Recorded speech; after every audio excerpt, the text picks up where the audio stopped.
right, we are live. Do not look at your clocks. We are not late in any way. That is totally your imagination. Actually, we are only 3 or 4 minutes late. If you were looking for this at 7, well, the start time was changed this week to 7:30. I did that nice and early, not when, like 2 minutes before start or something like that. But I'm sure people have been here or at least popped in earlier and it's like, hey, it's not here. Oh, I see, it's 7:30, or whatever half past it is in your time zone. So thank you for joining us today, and welcome back to Reasoned Answers. It's as good as waging war against Allah and His Messenger. Today we're going to have what some people might find a controversial stream. We are going to be defending Muhammad. We're going to be defending the idea that he is a historical figure. We have titled the stream, or at least put in parentheses, J. Smith Debunked. This isn't really about J. Smith per se. I like J. Smith. I respect him. I even consider him a sort of friend. I mean, I'm not saying this like he's my best friend or we hang out all the time, but I would consider him a friend. But that doesn't mean that he's infallible.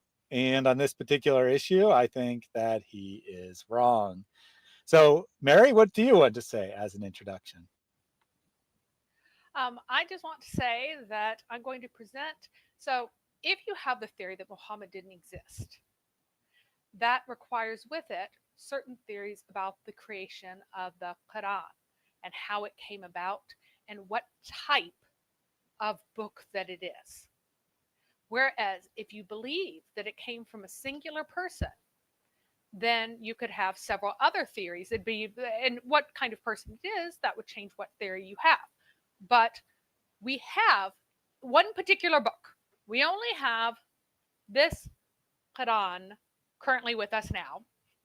And if it is a subset of what Muhammad had revealed, which is what the Islamic tradition actually says, is that this is a subset of what Muhammad declared came from Allah, then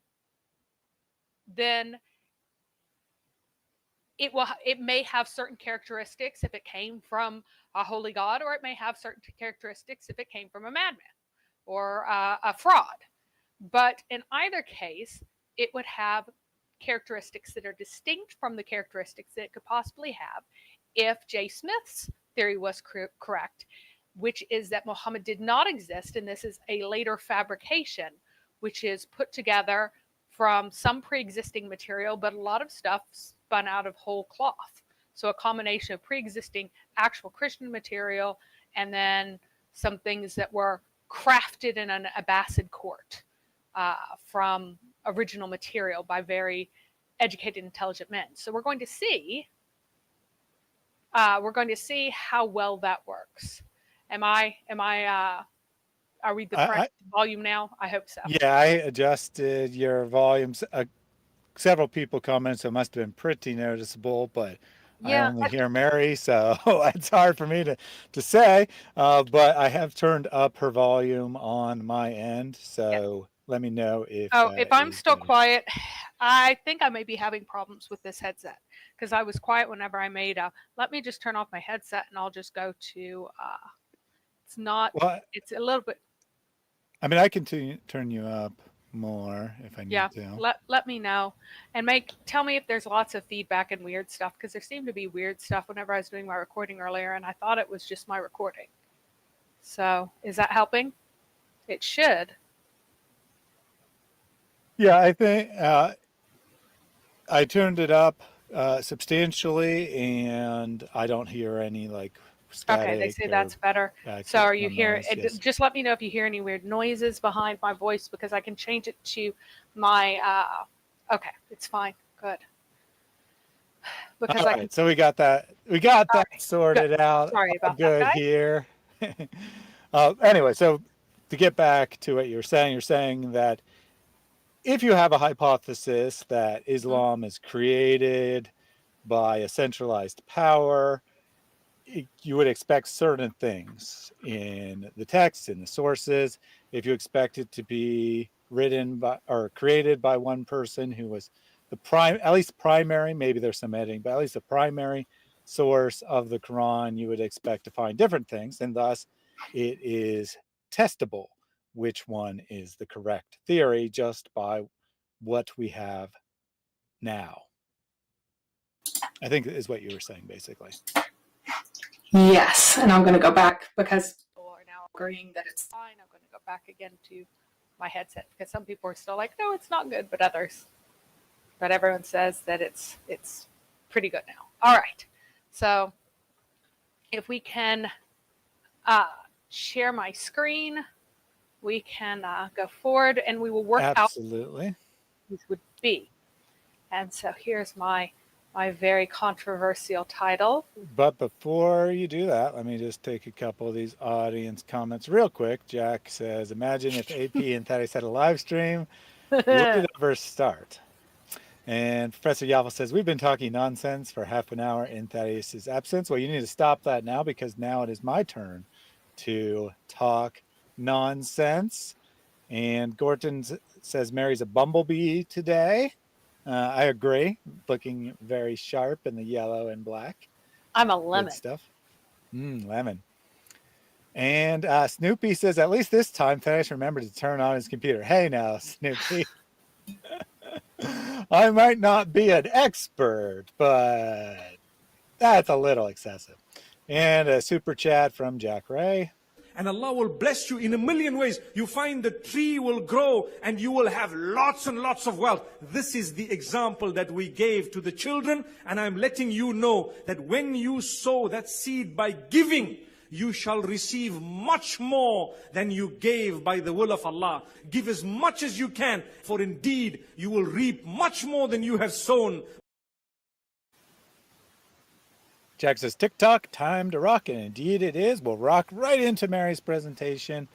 Surah 73 refutes J. Smith. Yes, he has been refuted because we all know that to respond to someone, if you're a Muslim, that means that they have been refuted. So any response is a refutation. That's how it works in Islam, apparently.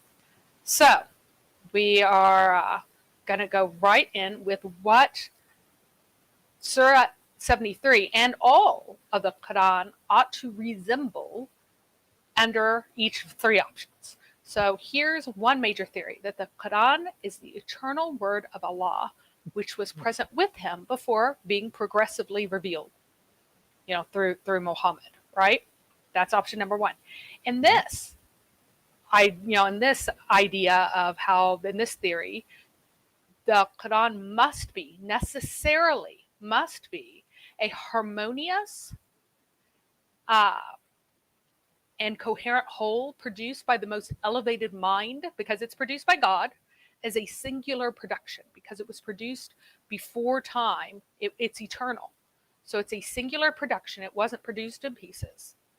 And it was produced by the most elevated mind in the world. And so we need to think about whether or not, and as such, it will be a harmonious and coherent whole. However it was revealed, it would be harmonious and coherent because of how it was produced. Yeah, that makes perfect sense.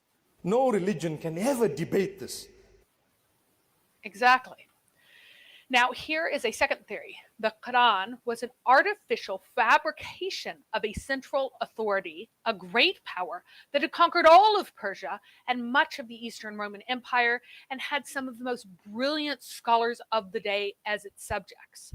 Now, regardless of what raw material it had to work with, all of the revisionists who believe that the Quran was some sort of later compilation, they all agree that only certain portions of it were originally some other text. Even if you go to the extremity of the Luxembourg hypothesis, that, these were Christian hymns, even though we have zero evidence of this.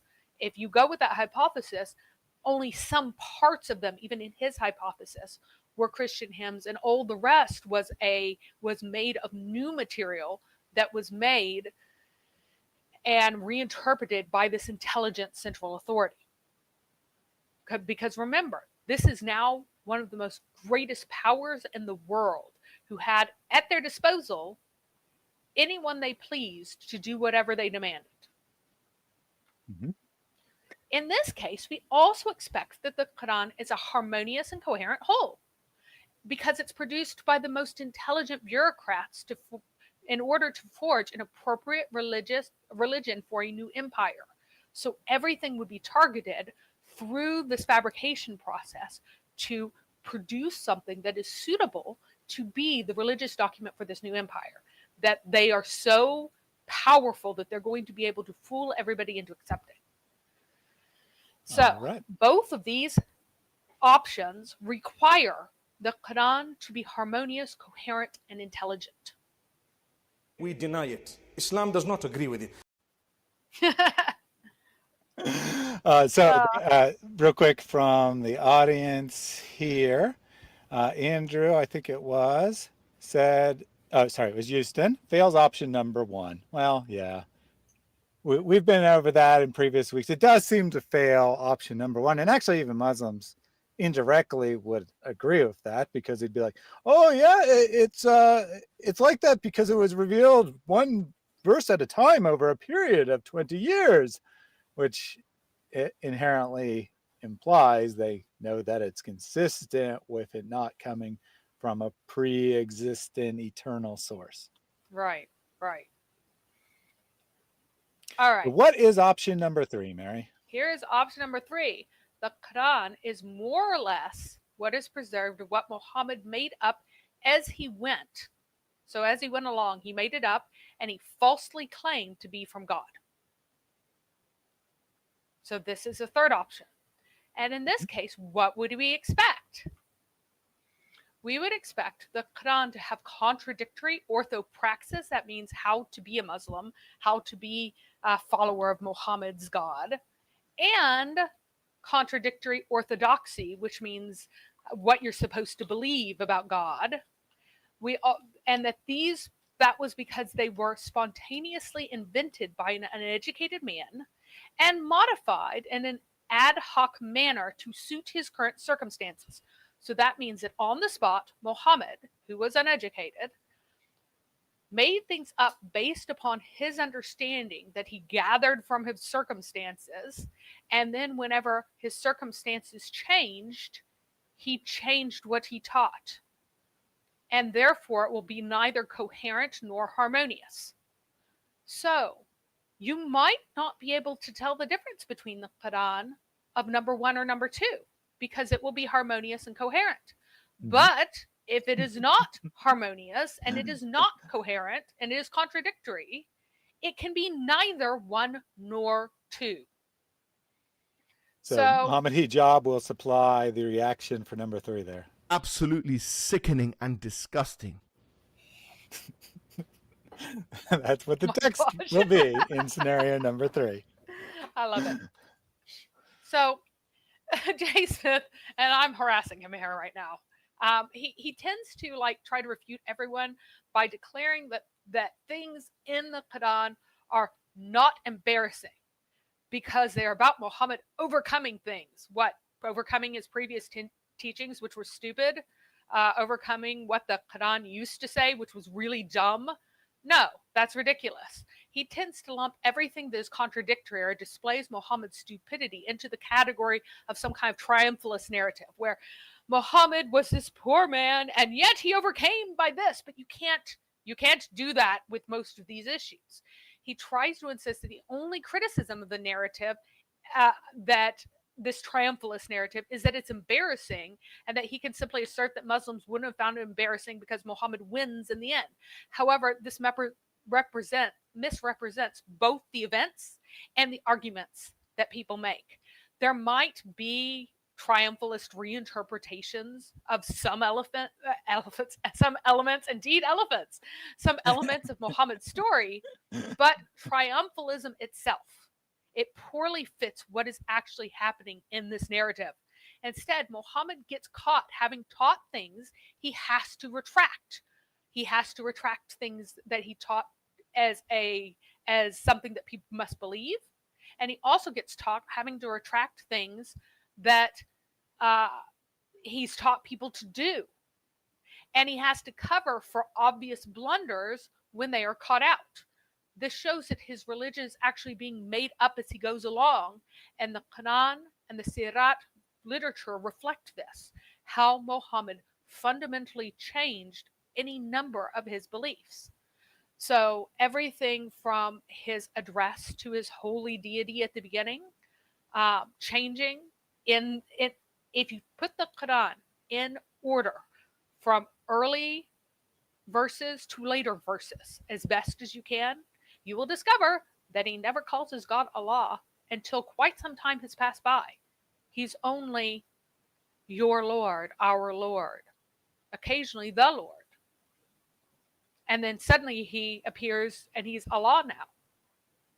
And interestingly, Muhammad introduces his association theology about the time that he introduces the idea that he's the same as Allah.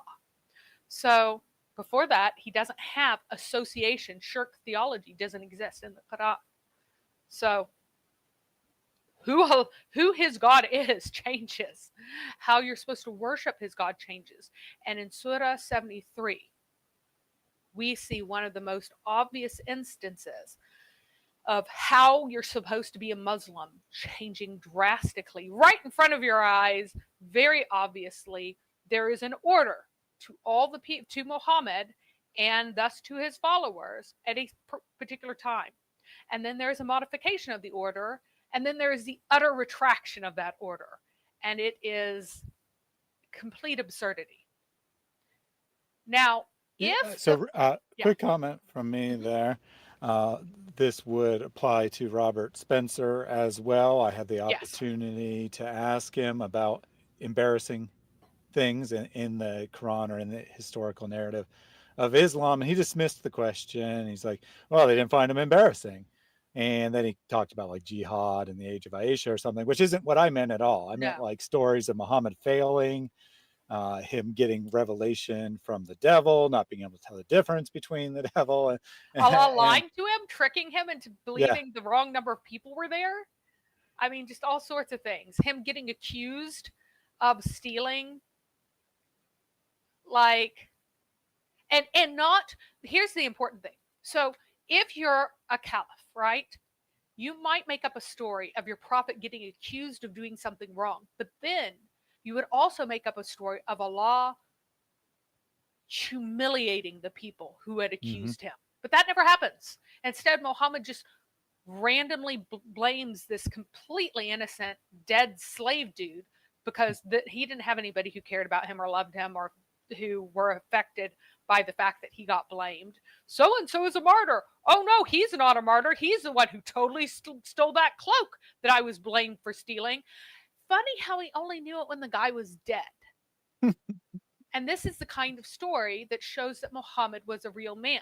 Because if you were making it up, you would have him go, I stand before all of you and I can tell who did it, etc., etc. And that person is suddenly struck down by Allah. Even better, like from above, a lightning comes down and Allah strikes him and he dies right there and the cloak spills out and shows everyone. That's what you would make up. You wouldn't make up Muhammad desperately coping and blaming it on a dead slave because nobody's going to tell him that that's not true and nobody's going to defend the slave because he is unimportant. And then we have a very ironic statement here from Jamiron. Christian fundamentalists can't comprehend the reality of the situations. It's all the above, lol. The irony here is that I have no idea what the heck he's talking about. I don't know if he's talking about Jay. I don't know if he's talking about us. I don't know if he's talking about something in the chat. I don't know what all the above is because he apparently can't comprehend the reality of what we're talking about and thus just leaves a idiotic comment that is incoherent, much like the Quran itself. And I have no idea if he's a Muslim or he's an atheist or he's some sort of Christian. I mean, I don't know, but I can't tell from his comment what he's even talking about. And he's here lolling at us for being stupid. Very strange stuff. And I did scroll. I'm pretty sure that was the very first comment he made. So there was no context for what he was talking about. We do also have a Muslim in the chat, ABDRFHL. who's just saying random comments that have nothing to do with anything. Congratulations, you have chosen to ignore the topic, probably because you're scared to death of the topic. You don't want to look at historical reality, because if you do look at historical reality, you're going to be very, very confused. You become a person who is confused in your head. That's what happens when you study Islam, right? You have a person who is very confused, and it takes a great amount of effort, whether you're talking about an Islamic scholar or you're talking about people like us who are critical of Islam, to unravel everything, because it's just a giant incoherent mess. So if I was a Muslim, I would probably be trying to talk about anything but the subject at hand as well. So I don't blame you too much, but I suggest that you start listening and you start making an effort, because, hey, this is your eternal destiny on the line here. If you're wrong about Islam, you should want to know that, so that you don't spend eternity separated from God, aka in hell. And he needs to either tell me, he's trying to just throw out random things. He's like, oh, jihad means struggle. Oh, it doesn't mean to war. And I said, okay, tell me in which verse in the Quran that has to do with other than murdering other people. So either tell me in the Quran what verse talks about jihad in a context other than killing people, or apologize for being a liar. So you need to do one or the other. Indeed. And we weren't talking about jihad today. I mean, he wants to, like I say, he wants to talk about something other than the subject. And also off topic, but certainly a welcome here from Sir Dr. Whitemeat. Please keep me in your prayers, brother. I'm leaving California for Georgia in 5 hours, and I just found out my grandmother is in critical condition. Absolutely. I will be praying Certainly. for you, and I encourage the chat to do so as well. All right. With that distraction and appropriate comments out of the way, let's get back to what we're talking about. Yep. So actually, our buddy Jamiron said, I meant to agree with you guys that is a collage of many plagiarized original sources from different. It's absurd to pinpoint it to a single source. Well, here's the thing. If it comes from, again, a central authority who is able to pick and choose, they wouldn't pick the wrong things.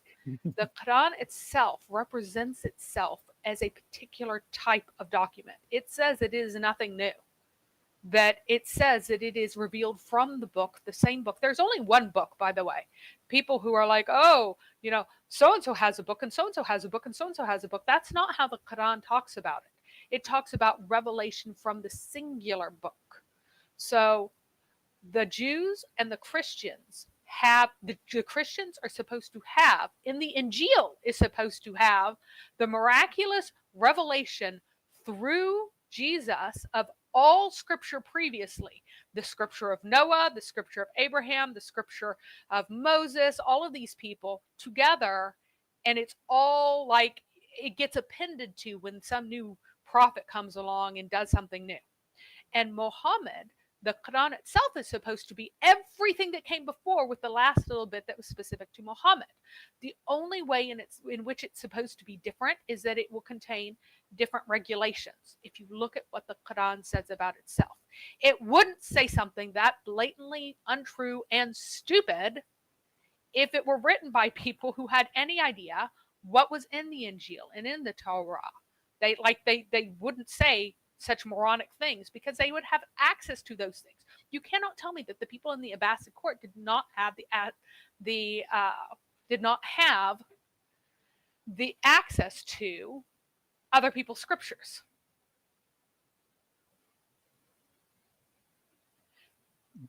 All right. And our buddy Abdul, whatever, our Abdul friend here, needs to actually read the Quran, because in fact, the Quran does tell people to slaughter infidels all over the place.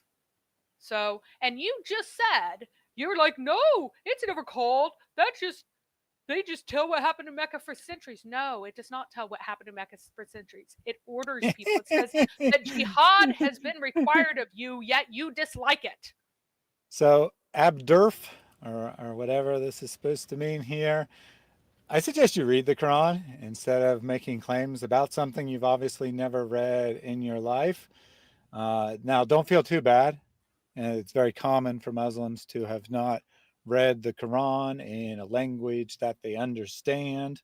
Maybe, so to be clear, I'm sure you've probably read or at least heard the Arabic, but you've never read the Quran in a language you actually understand. And thus you make ridiculous claims because someone lied to you about what's in the Quran and you foolishly believed them. So I pulled up a verse and you need to read this now. It says, fighting, jihad, has been made obligatory upon you believers. Though you dislike it, perhaps you dislike something which is good for you and like something that is bad for you. Allah knows what you do not know. So fighting is what? Obligatory. It is obligatory for you to murder people. So there you go. It's up there. Mm-hmm. He says that the Quran, or that Islam tells Muslims, which is kind of a weird phrase, but whatever. Islam tells Muslims to respect the beliefs of others. The proof in the Quran. What verse would that be exactly, Abdurf, where it tells you to respect people of other religions? And if it does tell you that, then why was Muhammad described as they had never seen anyone who reviled the traditional religions of Arabia more than him? The Surah, he's French, by the way, Al-Kafirun, does not tell you to respect the beliefs of other people. Give me a verse. It's not a whole surah. Yeah. I do not worship what ye worship, and you do not worship what I worship, and I shall not worship what you worship, nor you worship what I will worship. You unto your religion, and me unto me my religion. That was abrogated, hun. And not only that, but notice that it says, did the people of Mecca, did they worship Allah? Yes or no? This is a very important point, everyone. Did the people, all of you answered, did they worship a God named Allah in Mecca? So did they worship whom Muhammad worshipped? Mm-hmm. So let me know. According to his methodology, you can just take any verse of the Quran that you don't like and say, that just described what people were doing. So I'm going to tell him, these verses that you like just describe what people were doing, but they're not the commands from Allah. They're just a description of what people were doing before and that actually Islam was came. just a description. That was a description, and that was a description early on. So, oh look, Una says, yes, in fact, they did worship a God named Allah. So why does Muhammad say that they do not worship what he worships? He wouldn't say that later on. Later on, he would say that you guys are committing shirk. See, Muhammad's tribe worshipped Allah. So right here, we have another piece that shows us that the Quran was made up of as Muhammad went along. So that verse was a very early verse. It was a verse from the era whenever the God of Muhammad was only called Al-Rab, the Lord. He was not called Allah. And Muhammad said that I worship Al-Rab. You worship Allah, and that's fine. You can worship Allah, and I will worship Al-Rab. And we don't worship the same thing. We worship something different, and we'll just go our separate ways. And then later on, he said, no, you all have to worship my God. Oh, and by the way, my God's Allah, so you should just stop associating other things with him. And you can go ahead and keep worshiping Allah, because that's who I worship too. So again, this is the kind of modification that you see in a ridiculous false religion. So let's go on to one other quick note here. Jake Green, demonstrating the intelligence of the average Muslim and or atheist, whichever he is, said that his off-topic spam about the Bible was on topic because this stream is clearly about the Bible. Yes, the stream on proof Muhammad existed is clearly about the Bible. I can see why you are a member of Islam or an atheist, because those two things have a lot in common when it comes to the average intelligence it takes to stay in the belief system, which is 0, which is what you have demonstrated. If you continue to be off topic, you'll be timed out and blocked if necessary. This is your only warning on that. All right. And Watt agrees that the No, pre-Muhammad... they did not worship Allah through mediators. They worshipped Well, him directly as well, by the way. But yeah, you could let me finish. That Sorry, he agrees that Allah was part of the pagan pantheon of Arabia, and he just merely disagrees on the nature of Allah. He thinks that Allah was like some high god above all the other gods, when in fact he was just one of many. Well, he was the local high god. So he was the local high god for that particular area, which is why the high god of Islam is called Allah. That's literally why. They chose a local high god and meshed him. So, going back to my presentation, if the Quran is not a jumbled mess, then it might have been produced by educated people, clever demons, God himself, or just a slick and clever liar, or it could have been edited by one of the above. You can bring up my screen. Oh, yes, sorry. Forgot to re-add that to the stream. That is, none of those options can be excluded. So you can't say, if it is not a jumbled mess, you can't say that it's from Allah just because it's not a jumbled mess. Lots of things aren't jumbled messes and aren't from a God. Like tons of things are. So it could be all sorts of things could be said about the Quran if it's not a jumbled mess. And in fact, it could be from a complete moron, but it was edited heavily by someone who's very intelligent. A very smart person who was very literate could make something that was originally really stupid a lot less stupid. Mm-hmm. However, if it is a jumbled mess, this suggests very strongly a particular background for this document. This actually does give you a very good idea of what kind of theory about the Quran is correct. So if it is a jumbled mess, it could not have possibly existed with Allah from eternity past. It absolutely could not be from God. It could not have been crafted by intelligent people or in the court of a powerful emperor for political ends out of nothing, or even from rough material that they were free to highly modify. So you could have some level of editing on it, but it would have to be very restricted editing. So this also supports a particular theory of its origin that would then match large parts of the Islamic record about Muhammad as a real person, yet as an absolute fraud. So if everyone can like or dislike and share or tell everyone how horrible it is, that would be greatly appreciated. Absolutely. So this will be the last comment I bring up from Abdurf here, unless he gets on topic. Surah Al-Imran addresses the people of the book, Jews and Christians, and discusses the continuity of revelation from previous prophets to Muhammad. Well, you're partially right. Right. You're partially right in that the Quran seems to affirm the truth of the previous revelations, as it calls them, the only revelations in reality.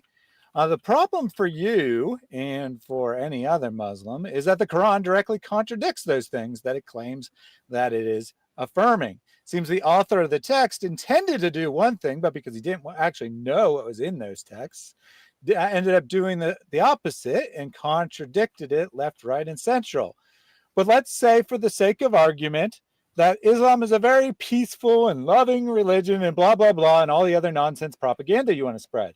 That has no bearing on the question of the day, which is, where does Islam come from? Does it come from a all-knowing, all-powerful God who revealed it?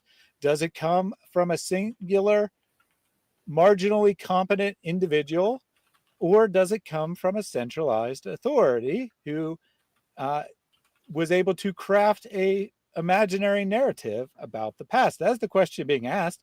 We're not here talking about whether Islam teaches jihad or not. I'm sure you're very anxious to hear all of our teachings on that subject, and we can cover them another day.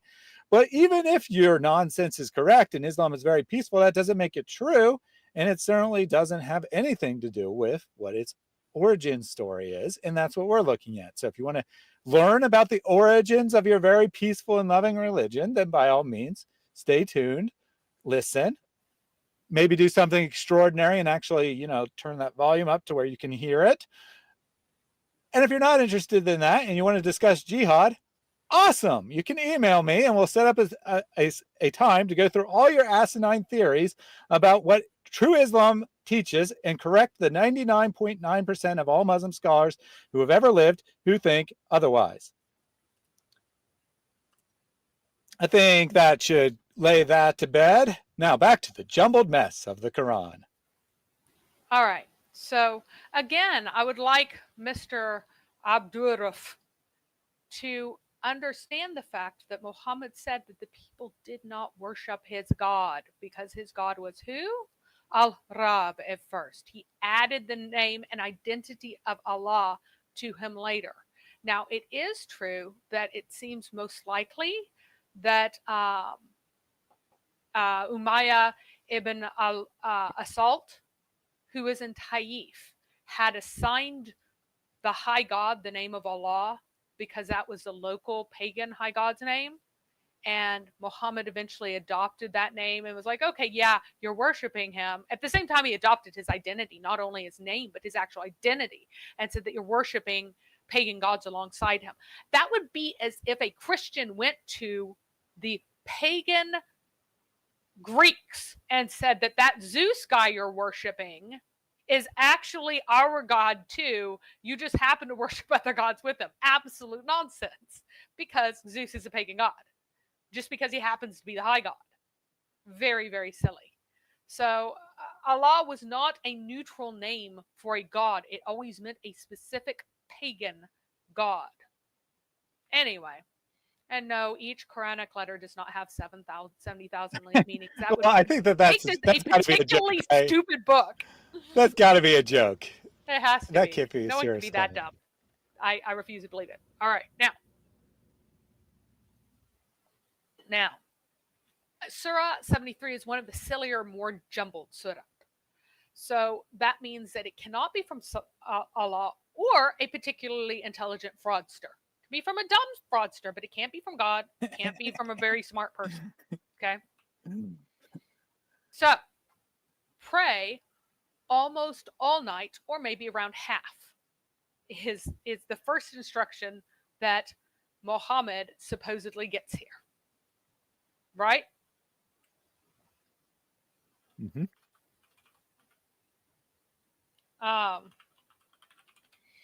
So it begins, and again, I marked all the rhymes here, even though the rhymes are not particularly fabulous in this surah. They actually are pretty consistent. There's very few deviations in this one, so it isn't as helpful as it is in other surahs to be able to tell where one revelation begins and ends. A break in the rhyme is often, but not always, associated with a break in linear time, that something else was revealed later on. It's not just me saying this, and it's not just the Orientalists saying this. This would be something that you will find pretty consistently whenever you go to the tafsir that talk about this. So let's begin at the beginning. O thou enfolded one. Now remember, guys, that the references to enfolded one hearken to Merkabah mysticism, which we've treated before in some detail. Go to the channel Islam Critiqued for a very heavy amount of information about Merkabah mysticism and how well Muhammad's practice lines up with that. I will just leave it here. I will just stipulate here that this is a reference to Merkabah mysticism, and is not about him. Oh, he was lying down and under blankets, and Allah is telling him to stand up instead. But no, he is enfolded in a in a cloak for the purposes of receiving mystical revelation. And he's given the instructions, stand at night, except a little, and intone the declamation with intonation. Now, the little bit here, a half of it, or lessen it a little, or add to it, the more or less half. That actually contradicts the thing that just came before it. The first instruction is stand at night, except for a little bit. Then there's a modification of this immediately afterwards. Instead, now stand half the night, or a little more or less. So immediately, apparently, Allah very quickly changed his mind about this stand all night except for a little bit. Now he's giving you another instruction. And intone the declamation with intonation. Indeed, we shall cast on thee a heavy word. Indeed, the producing at night, it is extreme in tread and more upright for speech. For indeed, for thou in the daytime is frantic, swimming about. So I want you to note this reference to standing at night. That's because the early practice of Muhammad was night prayer. This was a singular distinguishing feature of Muhammad's worship, that he would stand up at night and he would pray virtually all night, and his companions would be with him doing the same thing. Here is evidence from the sources about this early practice that he did very, very early on, before the half of it, or lessen it a little, or add to it, before Allah magically changed his mind and said more or less half the night instead of pray all night, except the little bit that you can't stand to. And now prayer more or less half the night. We will see what happened during that time before this change came about. So Abu Jahl, Abu Sufyan, and that's Sakhr, that Abu Sufyan, there are two of them, and Al-Akhnas once came to listen to Muhammad reciting the Quran at night, but these three men were not aware of the presence of each other, so they listened to the Prophet's recitation until the morning, and then they left. They met each other on their way back, and each of them asked the others, "What brought you?" So they mentioned to each other the reason that they came. They vowed not to repeat this incident, so that the young men of the Quraysh would not hear of what they had done and imitate them. On the second night, each one of the three came back thinking that the other two would not come back because of vows they had made to each other. In the morning, they met again on their way back, and they criticized each other, vowing not to repeat what they did. On the third night, they again went to listen to Muhammad, and in the morning, they again vowed not to repeat this incident. During the day, Al-Akhnas took his staff and went to Abu Sufyan in his house and said, "Oh, Abu Hanzala, what is your opinion concerning what you have heard from Muhammad?" And Abu Sufyan said, "Oh, Abu Thalaba, by Allah, I have heard some things that I recognize and know their implications. I also heard some things whose meanings and implications were unknown to me." And Al-Akhnas said, "And I the same, by him whom you swore by." Then he went to Abu Jahl and asked him, "Oh Abu al-Hakam, what is your opinion about what you heard from Muhammad?" And Abu Jahl said, "We competed with Banu Abd Manaf," that's the Prophet's subtribe. So Abu Jahl is from a different subtribe than Muhammad among the Quraysh. And he's saying, my subtribe competed with Muhammad's subtribe, and so we fed as they fed and gave away as they gave away. So we were neck and neck with them, just as two horses in the race. And notice, we fed as they fed and gave away as they gave away. Like we competed in charity and magnanimity, like how people, primitive kings showed that they were powerful by giving to lesser and the poor and stuff. So we were neck and neck with them, just as two horses in the race. Then they said, "There is a prophet from among us to whom revelation from heaven comes. So how can we ever beat them at that? By Allah, we will never believe in him or accept what he says." This is when Al-Akhnas left Abu Jahl and went away. Now, you don't have to believe that this story actually happened to understand that it's being placed when? What time of day is Muhammad teaching people? Thaddeus? What time is he teaching people and praying and stuff? Well, I mean, he's going to have to be doing it when people are awake, so during the day. I'm sorry, Nope. I didn't realize there's a question. No? No, at night.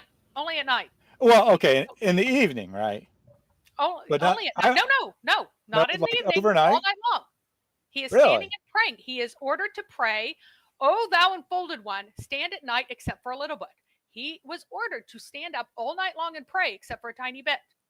Then it was modified to, okay, fine, stand up more or less half of it. Why? Because during the day, the day's too busy. But No. you said, so are you suggesting that all his followers were also standing Yes. around all night hearing That's what this him says. do This the story teaching? says. Absolutely. Muhammad was going to pray, and the people were coming to him at night. And the distinguishing feature of early Islam was that they stood up all night praying in a particular house that was near the Kaaba but wasn't part of the Kaaba. Now, yes, he says, Yeah. night is for praying and writing, daytime is too hot to do anything. That's pretty funny. So I have a couple other comments I want to bring up here real quick. So Rogue Football Club says, when was Jay Smith being debunked? The whole video? He says, I'm still waiting for that. He also just got here as far as I know. So I get it, right? Maybe you're looking for a 5-minute or 3-minute slam, but that's not how we do things, at least not in live streams where we go through things point by point. Everything that we are saying is going towards those questions we asked at the start. Is the text of the Quran consistent with pre-existent divine revelation? Is it consistent with a late authoritative editing controlled text, or is it consistent with one individual who kept changing things as he went along? And what Mary is pointing out by going through Surah 73, which is the inspiration for the overarching question, is that the Surah indicates that the time of prayer, the method of prayer, the amount of prayer was changed and changed and changed again. And it's changed. Remember, this is supposed to be eternal messages from Allah. He's supposed to be setting rules for the ummah of Muhammad. So why would he tell people totally contradictory things? Why would he tell them you need to stand all night except for a little bit, because you physically can't stand all night. So stand all night except for that little bit. And then later he just plops in, or half of it, a little bit more or a little bit less. Because immediately you get this contradiction in here. Stand all night except for a little bit, or instead you can stand half of it more or less. So already you've got a change. But remember, at this time, the number one in all of the earliest stories, when Muhammad is teaching and reciting, he is doing it what time of day? He's always doing it at night. If any time of day is mentioned, it is always nighttime. He's teaching at night over and over and over again.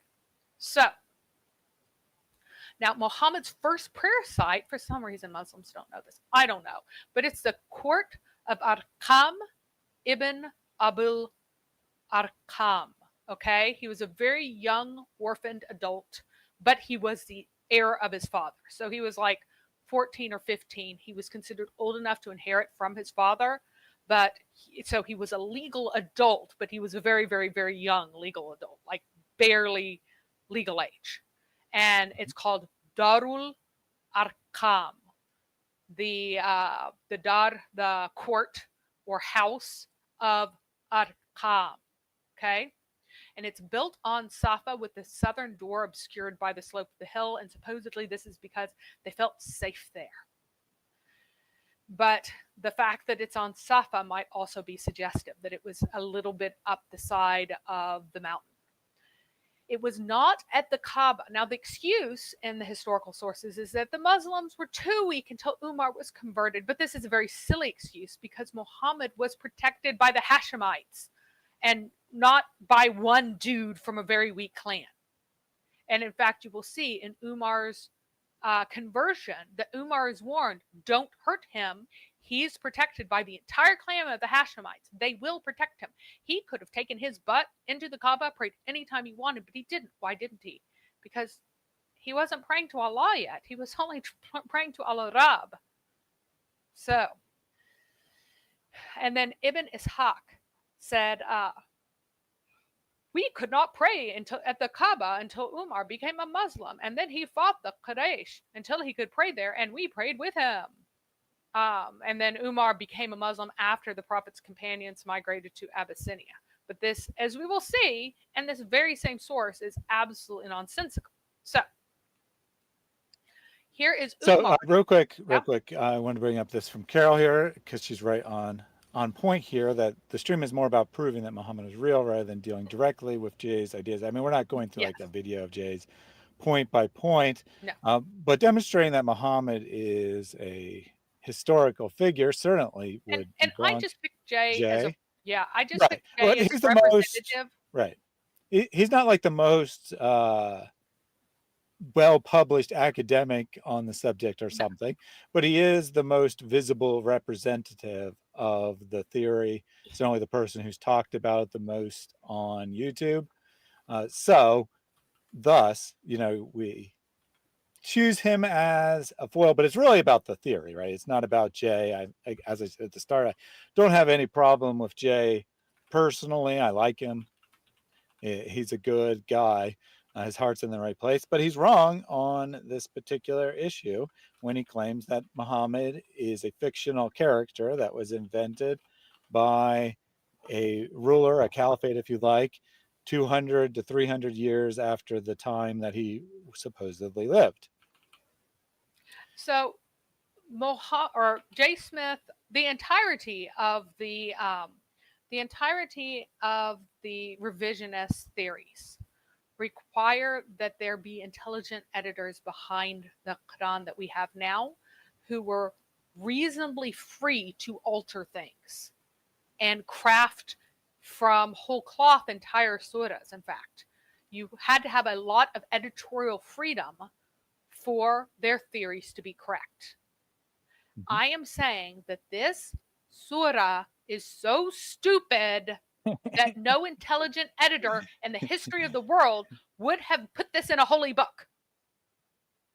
And I'm tying this to how it matches the history of early Islam and Muhammad's practice, and disagrees with the idea that this is made up and you could make the early practice anything you wanted. So here it begins telling Muhammad that his religious practice is to pray all night long except for a little bit. That's the first command that he's given. That is what Muhammad follows for months, if not years. He does this and tries to pray all night long except for whenever he cannot physically stand anymore, and the people with him until they collapse in exhaustion, basically. He's standing up and praying all night long. Then it gets modified to pray half the night, more or less, and that lasts for a lot more years, a great deal longer before it's modified. And we will see what it's eventually modified. It actually gets modified in practice before it's literally revoked, like 10 years or more. Perhaps it could be that long. It might have been somewhat shorter, but it was revoked in practice for years before the actual order bothers to be changed. So this shows that the earliest practice actually was Muhammad praying all night long. If you are making up a prophet in the future, you wouldn't have him radically change the practice that God has prescribed to his people to follow. So I have noted again, Uthman is stupid enough, but Uthman has refused you. Yes. Uthman is incredibly stupid. That is true. But Uthman was not the one to actually compile the Quran. He supposedly delegated it to a bunch of the most intelligent folks. And not only that, but the people who say that it didn't even come from Muhammad, that came from various, different figures named Muhammad, and this person and that person, and put together and compiled. They believe that the final compilation, all of the revisionists believe that the final compilation did not happen until the Abbasid period. So even though Uthman is in fact the dumbest of the four caliphs by a long shot, that poor guy was very rich, which is why Muhammad favored him so highly and was well connected, but he did not have two brain cells to keep rubbed together to keep warm, poor thing. So So let me take a couple other comments real quick. Joke from Colton. What's the point of standing up all night? They're asking Muslims to debunk J. Smith. These things came back to back. I think they're related. I'm going to interpret that way. That's why they stayed up all night, because they were praying for J. Smith to be debunked. Well, it's because that this was a religion of the nighttime. And I will show you evidences from Jewish influence and the all-night standing, and all the Merkabah mysticism and trying to be Jewish really does have a connection in this. So. And then I want to address this real quick. So Morris Minor says, I'm pretty sure J. Smith hasn't made a strong point of this. It's just an alternate angle. By this, I'm guessing that you meant like the whole idea of Muhammad being a myth as opposed to a specific point. In which case, he very much has made a strong point of this. It's the primary thing that he talks about now. Now, 10 years ago, it wasn't his primary focus. And again, I'm choosing the name J. Smith because no Muslims will have heard of any of the academics who have revisionist positions. They're all like, ha, you follow J. Smith. If I say anything about the Quran that's other than laudatory, they think that that means that I'm actually like secretly Muhammad mythicist, which I am not, which is hilarious. But I just wanted to use this as an opportunity to say why this is important, right? Well, Jay is against Islam, we're against Islam. Why not just let things be? And that's because ultimately truth is important. If you're telling Muslims the reason that you should leave Islam is because Muhammad is a myth, and you're spending all your time trying to argue that particular case, you will convince some people on an emotional basis, even a pseudo-intellectual basis, to leave Islam. But then what is their basis for that, right? So then they find someone else, a knowledgeable Muslim, who shows how all these I don't even really want to call them theories, but all these theories are very incomplete and don't really explain reality. And voila, they're right back in Islam. And this time it's going to be a lot harder to convince them to leave, because they bought into a theory that was completely debunkable.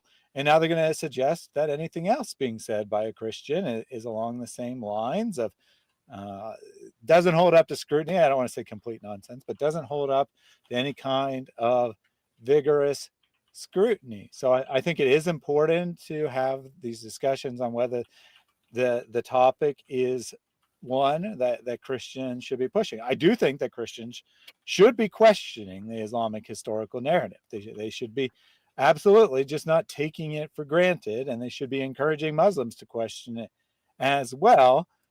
But there's a difference between questioning the narrative and saying the narrative is completely made up 200 years later. It's a fairy tale.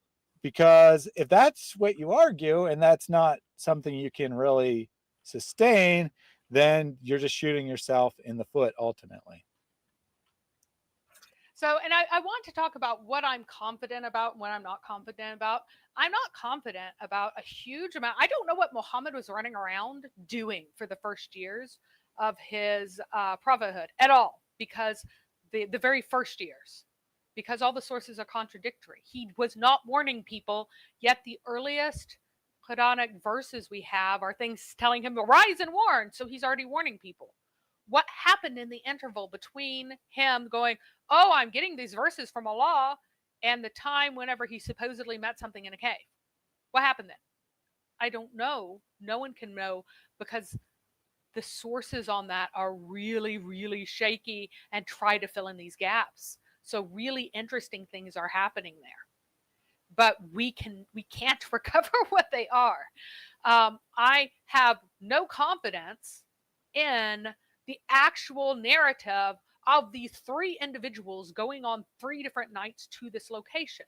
What I do have confidence in is a group memory that the early Islamic practice was night prayer.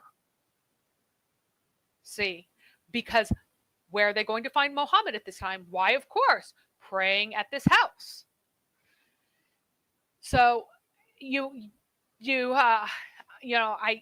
there is a fine distinction on the things I have high confidence in and things I have indifference towards, and I'm agnostic toward whether or not they are true or not in their details.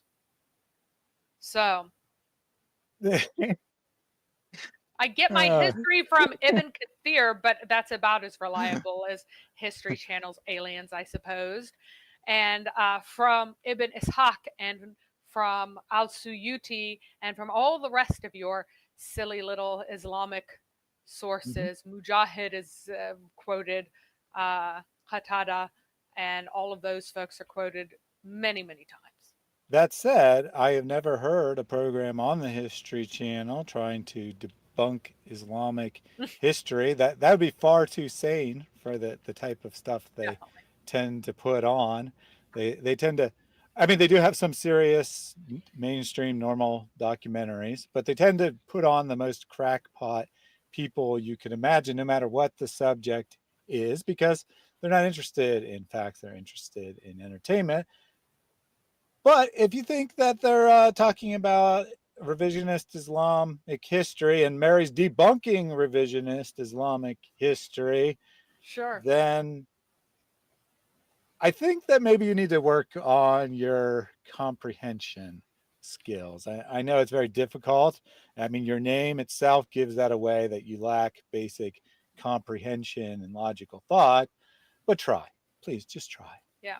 And so this is the story of Umar coming to Darul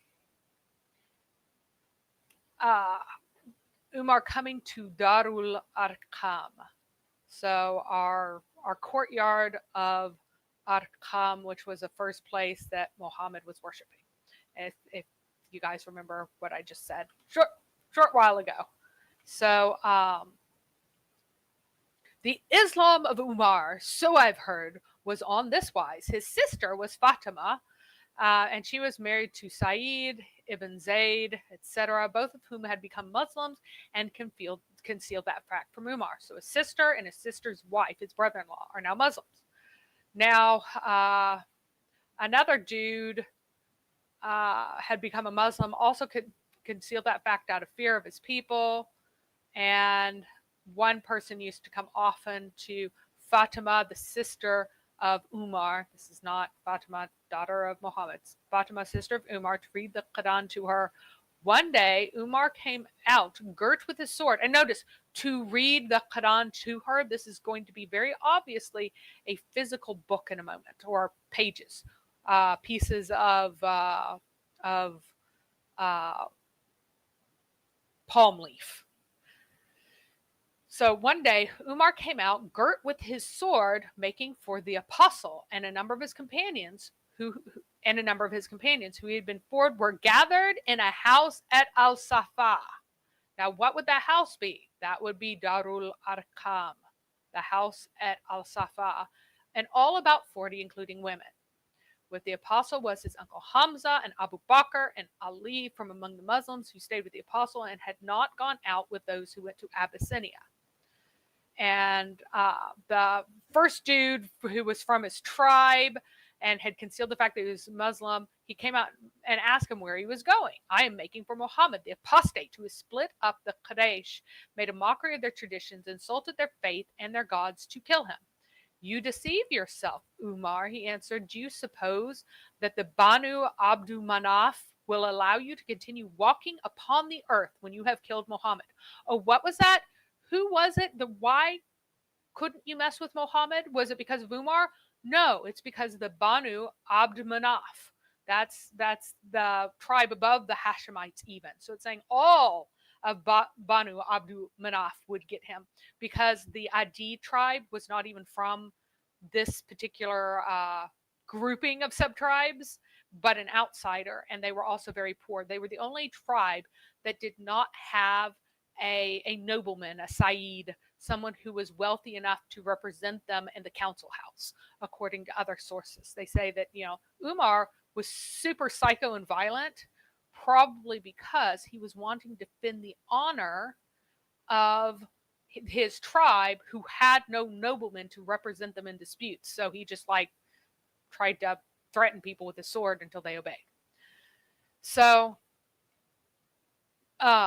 he's another person from his own kind of pathetic outskirts sort of tribe says, dude, do you suppose that Banu Abdul Manaf would allow you to continue walking on the earth when you have killed Muhammad? They're going to kill you if you kill him. Are you not psycho? Had you not better go back to get your own family and set their affairs in order? And then he says, what's the matter with my family? He said, your brother-in-law, your nephew Saeed, and your sister Fatima, his brother-in-law is his nephew, okay? And your sister Fatima have both become Muslims and followed Muhammad in his religion. So you had better go and deal with them. So, like, if you want to kill someone, go kill your own family first, because that at least won't start a civil war or a war between the different tribes of the clans of the Quraysh. Thereupon, Umar returned to his sister and brother-in-law at the time when Habab was with them, the guy who was reading to them from like little palm leaves, with the manuscript of Taha. Had he memorized this? I'm not sure. I mean, what's a manuscript? I can't remember. Yeah. Have any of them memorized this? No, it doesn't seem they have. They're referring to a written document of some sort. So when they heard Umar's voice, Habab hid in a small room or in a part of the house, and Fatima, and the reason why they say in a part of the house is because they pretty much had one room mud huts, so he like jumped into some bundles or something to hide, most likely, right? Or behind a curtain that walled off a small portion of the one-room hut. And Fatima took the page and put it under her thigh. Now, Umar had heard the reading of Habab as he had come near the house, so when he came in, he said, what is this balderdash I heard? You have not heard anything, they answered. By God, I have. And I have been told that you have followed Muhammad in his religion. And he seized his brother-in-law Saeed and his sister Fatima, rose in defense of her husband, and he hit her and wounded her. When he did that, they said to him, yes, we are Muslims and we believe in Allah and his apostle, and you can do what you like, because, that's what they should have said. Wait. So am I getting this correct, that they were resistant and then they were physically attacked and they're like, oh yes, we believe? Yes. When Umar saw the blood on his sister, he was sorry for what he had done and turned back and said to his sister, give me the sheet which I've heard you reading just now, so I may see just what this Muhammad has brought. For Umar could write. When he did that, his sister replied that she was afraid to trust him with it. Do not be afraid, he said. He swore by his gods that he would return it when he had read that. And then he read it and decided to become a Muslim. She did it in hopes he would become a Muslim, and said to him, my brother, you are unclean in your polytheism, and only the clean may touch it. So Umar rose and washed himself, and she gave him the page, which was Taha. And when he had read the beginning, he said, how fine and noble is this speech. When he heard that, Habab emerged and said, oh, Umar, by Allah, I hope that Allah has singled you out by his prophet's call. But for last night, I heard him saying, oh Allah, strengthen Islam by Abdul Hakam ibn Hisham, or by Umar ibn al-Khattab. Come to Allah, O Umar. At that, Umar said, lead me to Muhammad, so I may accept Islam. Habab replied that he was in the house at Al-Safa. Remember where this is. This is Darul Arqam, with a number of his companions. So Umar took a sword and girt it on and made for the apostle and his companions and knocked on his door. When they heard his voice, one of the companions got up and looked through the chink in the door, and when he saw him girt with his sword, he went back to the apostle in fear and said, it is Umar with his sword on. Hamza said, let him in. If he has come with people's ill intent, we will treat him well. If he has come with ill intent, we will kill him with his own sword. The apostle sent him the word, and he was let in. The apostle rose and met him in the room, seized him round the girdle by the middle of his cloak, and grabbed him along violently, saying, what has brought you, son of Khattab? For by Allah, I do not think you will cease your persecution until Allah brings calamity upon you. So, that's really interesting that he supposedly said this, because he's like totally wrong. Umar replied, O apostle of Allah, I have come to you to believe in Allah and his apostle and what he has brought from Allah. The apostle gave thanks to Allah so loudly that the whole household knew that Umar had become a Muslim. So, The Jaron puts this well. He says, lol, silly Muhammad making up stuff to tickle his grandiose fantasies. That's kind of the idea here, right? That things are clearly made up. It's a shame. It's a shame, such a shame that Abzurf seems to have left. So I pulled up one of his old comments here.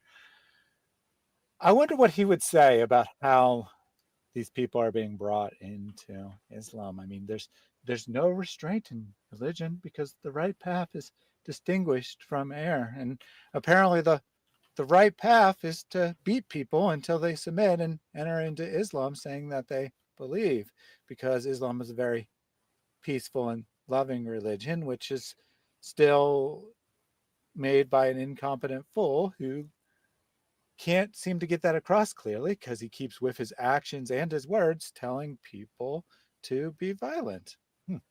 Odd all right. stuff. So the takeaways from this passage, other than the fact that they're praying where? At the house of Arqam. When? At night. That the Quran is already written in fragments. It exists only in written form. That's how everybody's circulating it. And indeed, as Shoemaker accidentally proves, it has to be written in fragments, or else Muhammad could have just easily changed this first verse, stand at night, except a little, to stand at night.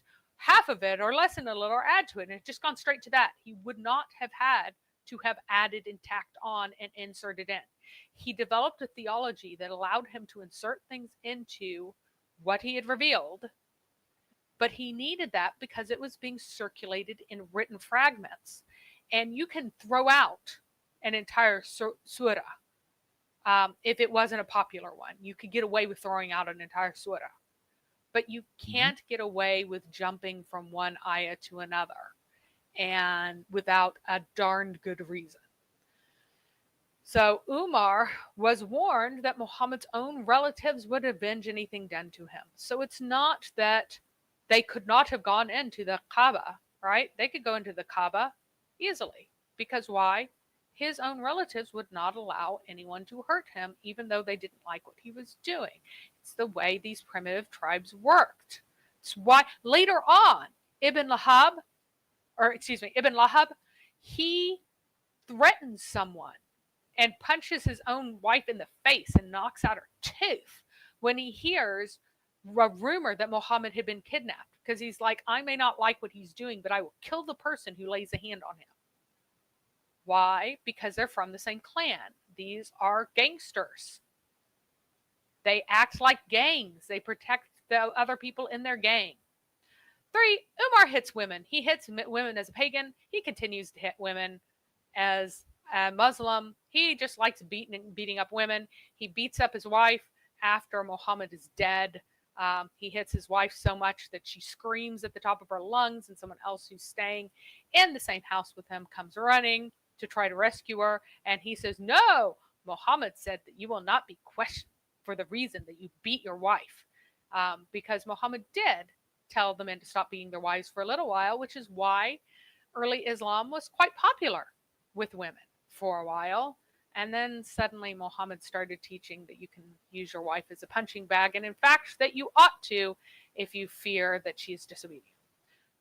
Because Muhammad got annoyed at his wives, and Umar pressured him about how uppity the women were now that he couldn't beat them into a pulp whenever they spoke against him.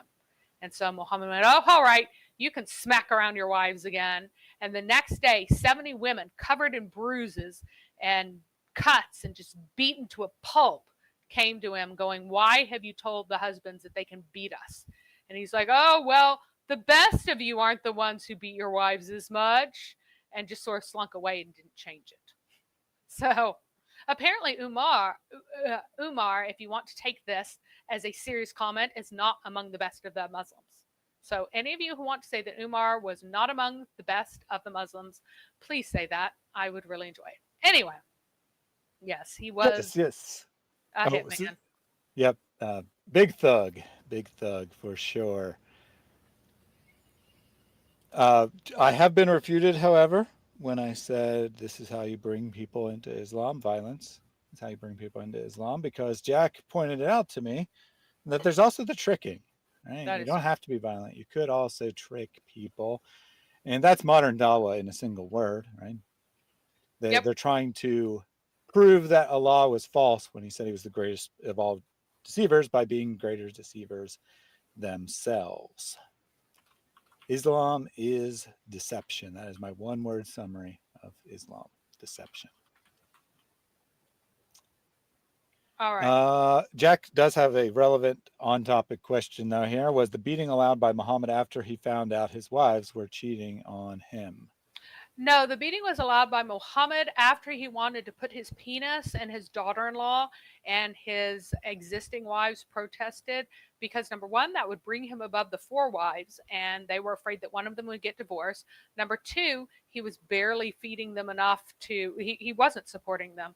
They were having to support themselves or rely on their families enough to get food to eat, because he was just spending the money on his warriors instead, and so there'd be even less money to support them with. And they were afraid that they'd basically go be starving and naked at that point. So they protested. And of course, he had just declared himself that this was incest not very long ago. He goes, oh, it's incest to have sex with your daughters-in-law. And now he's like, oh, but Allah made my penis really want this daughter-in-law. So I should have sex with my legal daughter. And so and it wasn't just his wives who were unhappy with him. Tons of the women were unhappy with him because it was so obviously a perverted thing that he was doing. And Umar took advantage of a time when he was ticked with his wives, and he got the Surah, the ayah of veiling revealed then, and he got the beating of the wives revealed then, taking advantage of Muhammad being angry at his wives to get women to be beaten down. And what Umar said was, when we lived in the pagan city of Mecca, along with all the pagans, we had the upper hand over our women. Why? Because we'd beat them into a bloody pulp. Now we have moved to a place that has Jewish values where they don't beat up their wives all the time. And all these women are getting super uppity because Muhammad said not to hit them, and we ought to beat them again. Basically was his argument. Muhammad's like, yeah, sure, Allah agrees. If you feel any uppityness from them, beat them. Mm-hmm, mm-hmm. No problem. It's fine for it to be cringy. Exactly. That was Allah speaking there.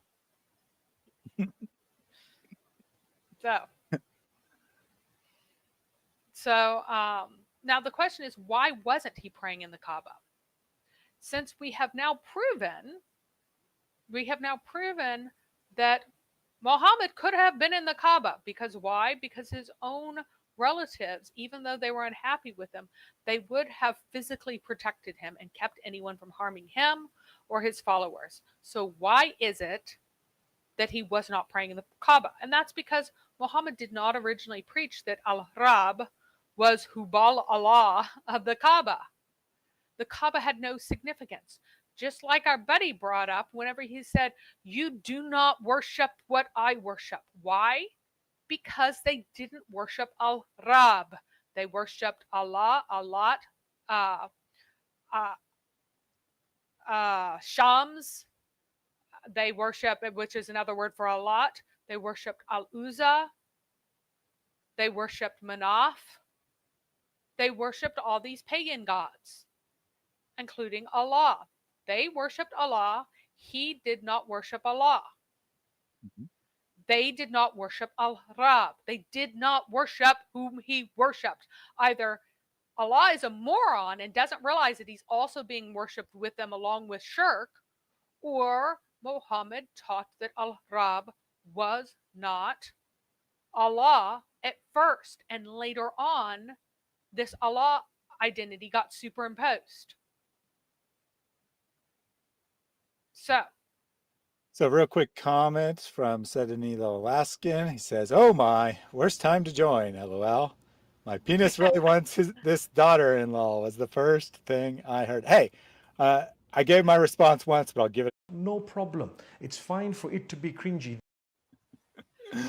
This is what we do here. We talk about the cringy of Islam. Welcome aboard. All right. So, Muhammad did not originally preach that Al-Rab was Hubal Allah of the Kaaba. Therefore, the Kaaba had no significance. There was no Qibla at all during this time. He adopted Jerusalem without knowing its name. He called it Alia, which was the Roman name. Or rather, the early Muslims did, because Muhammad never said the name Jerusalem and didn't know it. But he had later adopted the location of Jerusalem as his Qibla to imitate the Jews. Later on, prayers at the Kaaba seem to have begun after Abu Talib dies and after Khadijah dies, around the same time as the Satanic verses. Reneging on the daughters of Allah while trying to co-opt the Kaaba is what may have been the main source of anger for the Meccans, who hated Muhammad to pray at the Kaaba. The narratives of Muhammad praying at the Kaaba are all from a later period. And it's when Abbas, his uncle, is in charge that they get really ticked at him praying at the Kaaba. It is not when Abu Talib is alive. Because Abbas is the leader of the clan who confronts the people who are mucking with Muhammad, who is praying at the Kaaba. They're really mad that he's praying there, and they throw some guts on him and insult him.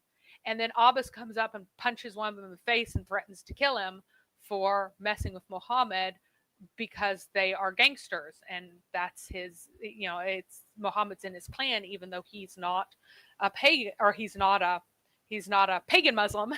He's not a Mohammedan. He's not a follower of Muhammad's religion, but he still defends him because they're in the same clan. So that interchange happens after Abu Talib dies. And the fact that there is no evidence of praying at the Kaaba before Abu Talib is dead is quite significant, because it really seems to be around that time that he goes as far as to collapse everything into promoting the Satanic verses and saying, "Oh yeah, you can pray to the ladies as intercessors," and that probably was the breaking point for his followers. His followers are like, "Oh well, we followed you into him being Allah, because we know the Allah is a creator God. So really they're worshiping Allah. Okay, we can follow that. But this whole, you can still pray to Allah and Al-Uzza, what is that? That's totally different from what you've said all along." So, but again, Muhammad is not praying at the Kaaba, even though there is no reason in the text that he couldn't pray at the Kaaba at this time. Now, again, the night prayer is the original practice of the Mohammedans. All the stories of Muhammad praying early on are said at night, if they have any time elements at all. His mystical practice was nocturnal. His prayers were nocturnal. His gatherings were nocturnal. He prayed almost all night long, a difficult practice. Why? Because he was awaiting his Lord and the imminent end of the world. He thought any moment now, Allah was going to end the world. So he didn't think he was going to be praying all night long very long. But his Lord apparently missed the appointment, had to reschedule, so this extreme practice couldn't continue indefinitely. Therefore, it was quickly contradicted. So we have phase 1, stand at night except a little. That's almost all night. Then phase 2 is half of it, or lessen a little, or add to it, and that's more or less half. So he goes immediately from almost all to more or less half pretty early on. Why? Because Muhammad had never intended to prolong this practice for that long, because he thought that Allah was coming, and he had to decide why Allah had come. And what he concluded is that not enough of the Quraysh believed, or their conflict had not reached its peak, essentially. There had to be more conflict with the unbelieving Quraysh, and they had to have some kind of showdown. So what does this signify? That he starts with stand all night except a little bit and then modifies it. It signifies that Muhammad is making it up as he goes along, but it actually gets worse. Because at the end of the surah, and it is so out of place, we're going to read it now because it's just tacked on. It's just tacked on at the end of all of these little short, rhyming, cutesy verses that are meant to be super poetic. And instead, at the end, you have this incredibly long, ridiculous verse. Indeed, wait, there's more. but wait, there's more. Indeed, thy Lord knows that thou stand nearly 2/3 of the night, and a half of it, and a third of it. And so the more or less half. So now they're actually doing the more or less half. Thy Lord knows that you're standing more or less half. So between 1/3 and 2/3 of the night, that's half, a little bit less or a little bit more, right? Mhm. And a party of those who are with thee do likewise. And Allah determines the night of the day. He knows that you will not number it, so he has turned toward you. So declaim what is easy of the declamation. He knows that there will be sick among you and others traveling in the land, seeking the bounty of Allah, and others fighting in the way of Allah. What is that again? Oh, yeah, fighting in the way of Allah, performing jihad against the unbelievers. Mr. Abdul. So declaim what is easy of it. So that means recite, proclaim, read whatever's easy of the Quran. Don't do any more, just what's easy. No more than what's easy. And establish the prayer and pay the zakat and lend to Allah a goodly loan. And whatever good you send forth for yourselves, you shall find it with Allah. Whatever good. A goodly So loan. if you give Allah a loan because he's broke and you are rich, you will send forth good from yourself for that. And if you are fighting in the way of Allah, you're sending good forth from yourself for that. So whatever, if you pay the zakat, you're sending good forth from yourself. So whatever good you do, it's okay. Don't worry about this whole praying all night thing that was like what Allah told people to do at the beginning. It was literally the defining aspect of Mohammedan practice. Forget it. Don't worry about it, because whatever good you send forth for yourselves, you shall find it with Allah. It will be a better and mightier wage, and seek forgiveness from Allah. For Allah is a forgiving one, a merciful one. So before you go on, I have a question for you, because it seems like Muhammad is stuttering a bit. Why stuttering? He seems to make an incoherent statement. You stand 2/3 of the night, and a half a night, and a third of the night.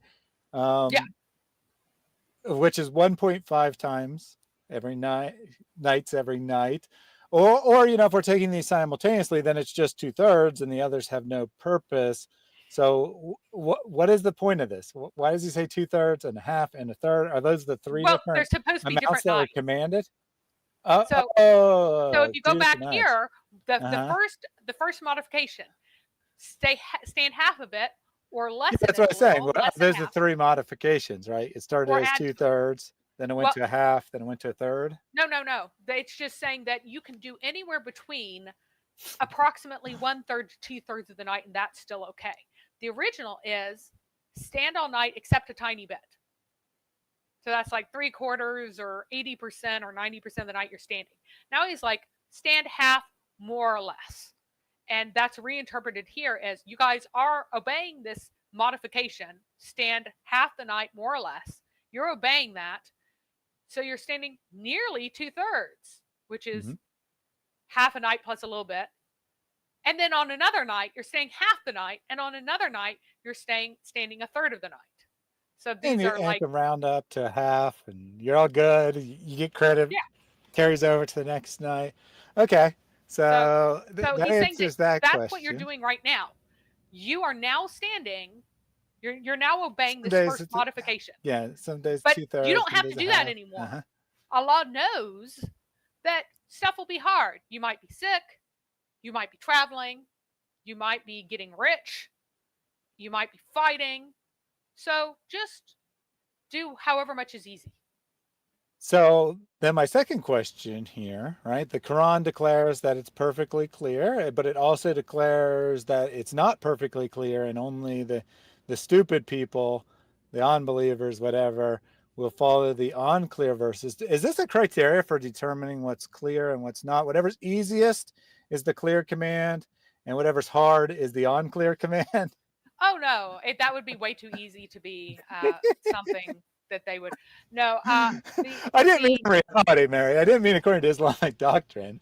I meant if we're taking the text seriously, right? Because it's saying that follow whatever's easiest. Yeah. So if you look at the sources, what it says is is basically some parts are clear. No, over and over and over again, it says it's clear. It's clear, it's clear, it's clear, it's clear. It's clear until somebody someone says asks it's not. Muhammad about something that he said in the Quran, and its clear meaning is heretical according to what Muhammad teaches. It's like, you've already said this. What are you talking about? He's like, well, some of it's clear and some of it's not, obscure. So that's a modification to get out of what the Quran itself says.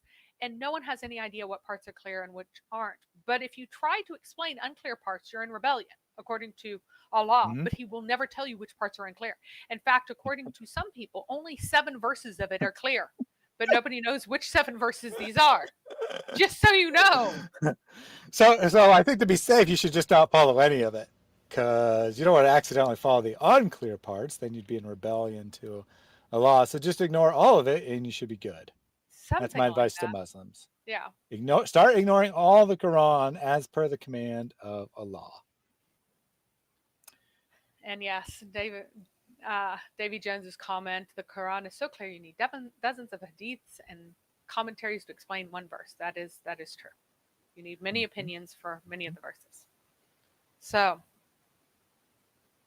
And then one of several comments on giving Allah loans. Don't loan Allah money, as he can't pay back. He went bust paying off the hoary. and He does actually give you interest. That's the funny thing, because for any good deed you do, you get tenfold or 100-fold or double or manyfold, and in Mary, wages. I have to correct you. You get thousands of fold return.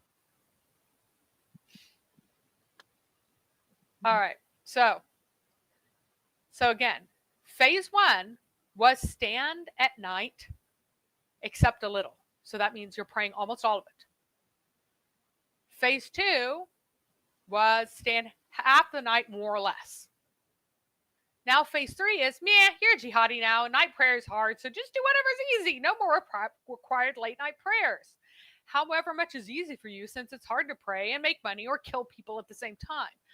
Understand that this verse was understood as abrogating the requirement to pray at night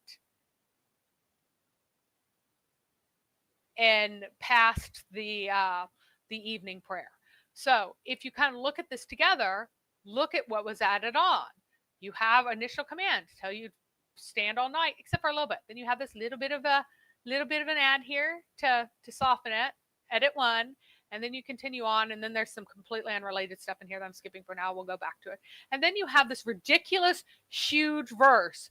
All of this stuff was like all rhyming along, doop, doop, doop, doop, doop, trying to sound really poetic, like it is extreme in tread and more upright for speech. Like all of that's trying to sound really highfalutin type of high register speech. One of the reasons Muhammad seems to have stopped giving stuff in this poetic language is that he kept confusing people. People are like, what exactly do you mean by this particular word? So he went to very plain speech eventually. So, and then you have this absolutely enormous just dump of a verse that totally negates everything about praying in the night, because praying in the night might be hard for you. So Allah, don't worry about it. Allah, I'd rather that you kill people in jihad. So the question is, what kind of author would do this? Make a big point about how important night prayer is for most of the night. Then drop in an edit, shortening it to about half the night. Then just say, just kidding, do whatever's easy, because it's hard to do jihad and get lots of booty and then spend more on jihad if you have to do all that stupid praying. Saying the last bit while just jammed onto the rest, totally out of context. Again, I have skipped the other verses because they have nothing to do with praying anytime.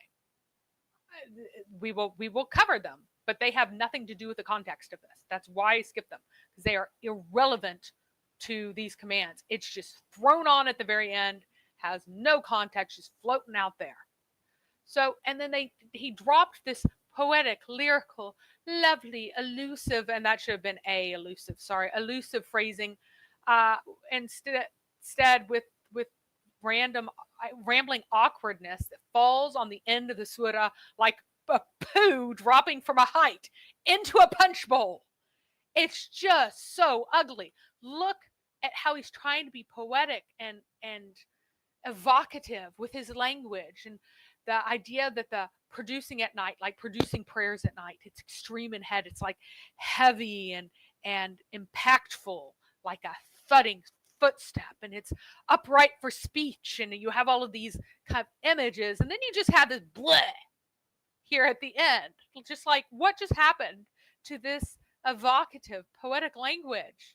Just bleh, enormous, ridiculous, stupid, clumsy paragraph thrown in that makes everything else previously irrelevant.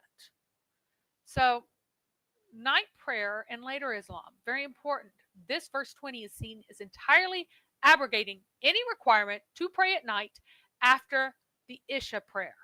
And that prayer can be done at any time between sundown is completed and midnight.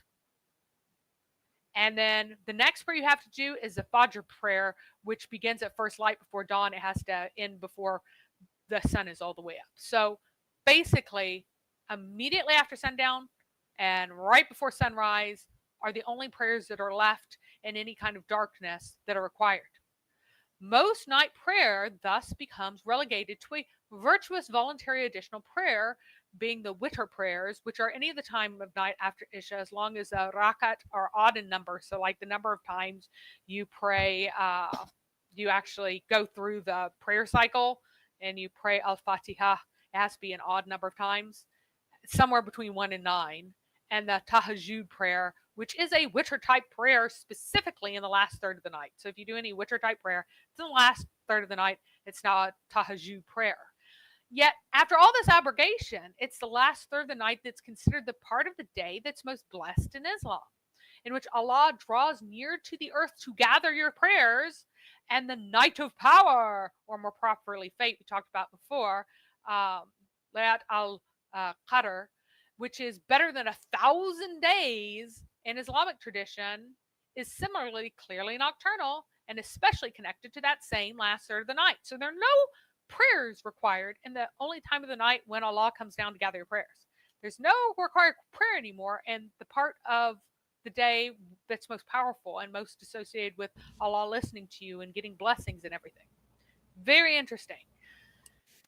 So the stories or the narratives that have the descent of Allah are listed here. They're way too many for me to read through, but they all describe Allah descending specifically in the last third of the night. It's also significant that Muhammad's God is consistently called our Lord rather than Allah in all versions of the descent narrations, indicating an early date in spite of the isnads being tracked back to later converts. So because he never calls his God Allah in any of these narratives, most likely this story of Allah descending was an early story connected to whenever his God was only called Al-Rab. So Houston asks, does this mean that Allah descending at the third part of the night is abrogated? Nope. He's still descending there. You just don't have to pray then. So this seems to have originally been a reason for saying that you have to stand up and pray at least a third of the night because you need to be awake for the entirety of this last descending. And any more is better. And yet, now, no Muslim needs to get up at night to pray.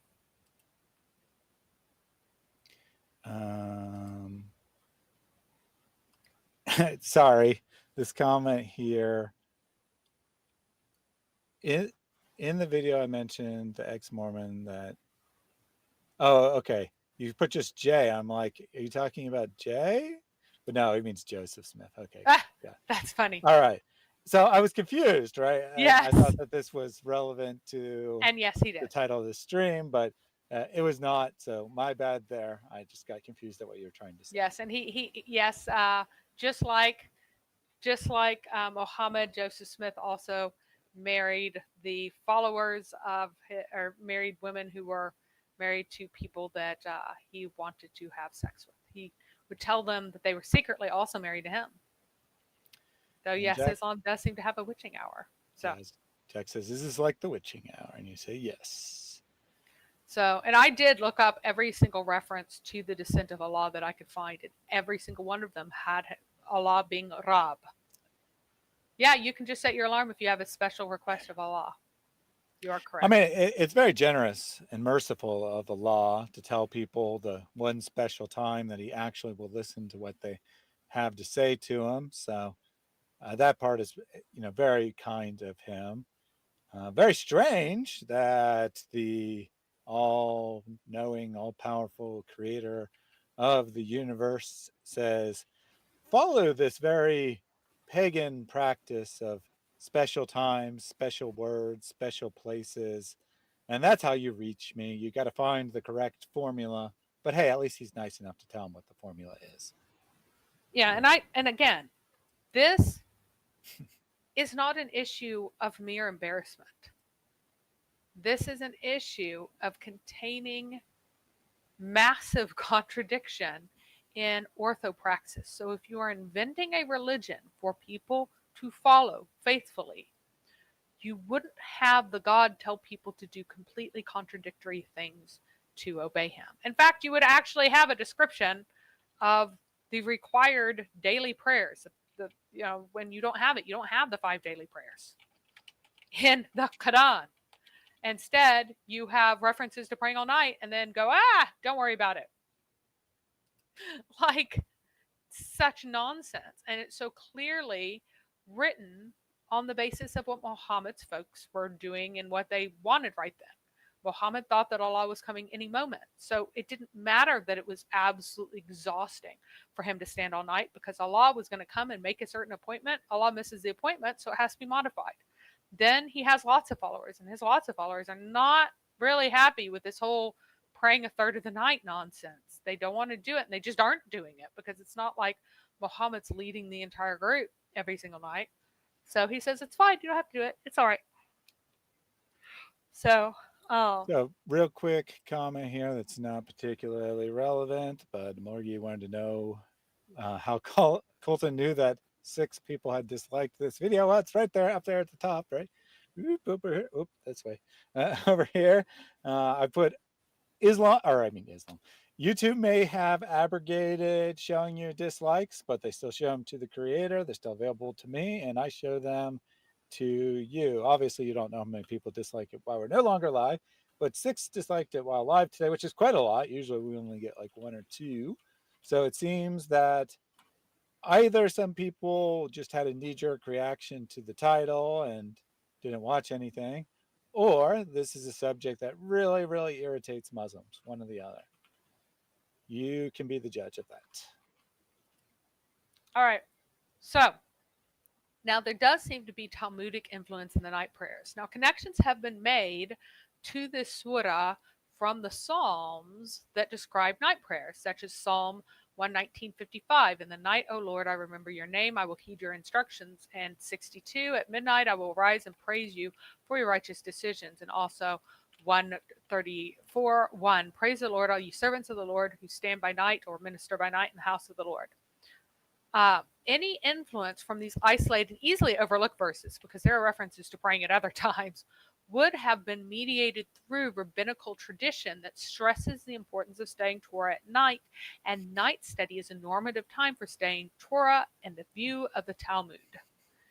For example, in Talmud Bava Batra 121b, we find the Gemara adds, from this point, that is a yearly fall equinox forward, when the nights lengthen, one who adds to his nightly Torah study will add to his life. And he who does not add, that one is a person who will die during his mother's lifetime. It's the total explanation for the word that's used there.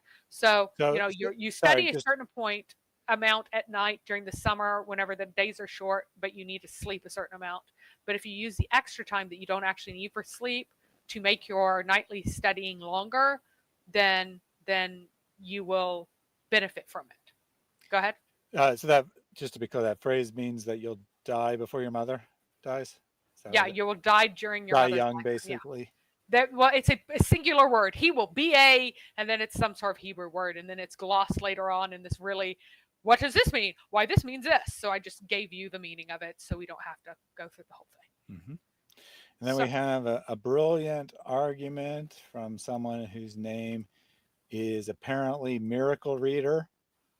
Maybe he needs to work on his reading, but anyway, he says, I don't think you know what you're saying. Oh, great argument there. And we know that you have debunked us and refuted us and destroyed us in every way because you put 5 laughing emojis, which is QED. Well, the reason is that to be close to Allah, we should make prayers. That's the only way we come close to Him. Night prayers are special because it's a time that people sleep, and Allah tests your faith if you're going to pray at this time. Yes, that's what Muhammad or Allah originally taught, is that you had to pray all night long. Mm-hmm. And then He changed it to pray more or less half the night, and then He changed it to, do whatever's easy. That's the point. I assume he just came in and he probably just heard me making fun of this idea that there's a magic formula to reach Allah, and totally didn't understand that that's not remotely the topic. That was just an offhand comment I made. Good job for coming up with an explanation why Allah cares about your prayers at night more. Now, can you come up with an explanation for why Muhammad changed the amount you had to pray at night 3 times? Oh, I'm sorry. Allah changed the amount you had to pray 3 times, specifically right as Muhammad needed those changes to increase the size of his following and his army and to meet their needs of doing jihad.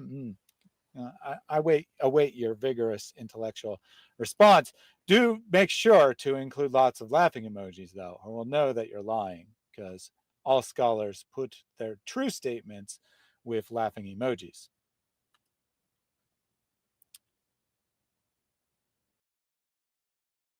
And so we have here, and then again, if we continue on in the Talmud, because here it's just assuming, hey, look, you're going to study Torah at night. That's when you study it, right? Then we find in Chagiga 12b, the reason for this preference is given. Habitation is where there are groups of ministering angels who recite song at night and are silent during the day out of respect for Israel, in order to not compete with their song. So it is stated, by day the Lord will command His kindness, and in the night His song is with me. Psalm, I don't know why they wrote Psalms, that wasn't me. Psalm 42:9, indicating that the song of the angels is with God only at night. With regard to the aforementioned verse, and again, this is just wild spinning of rabbis later on. With regard to the aforementioned verse, a particular rabbi said, whoever occupies himself with Torah at night, the Holy One, blessed be He, extends a thread of kindness over him by day. As it is stated, by day the Lord will command His kindness. And what is the reason that by day the Lord will command His kindness? Because, and in the night His song, that is the song of Torah, is with me.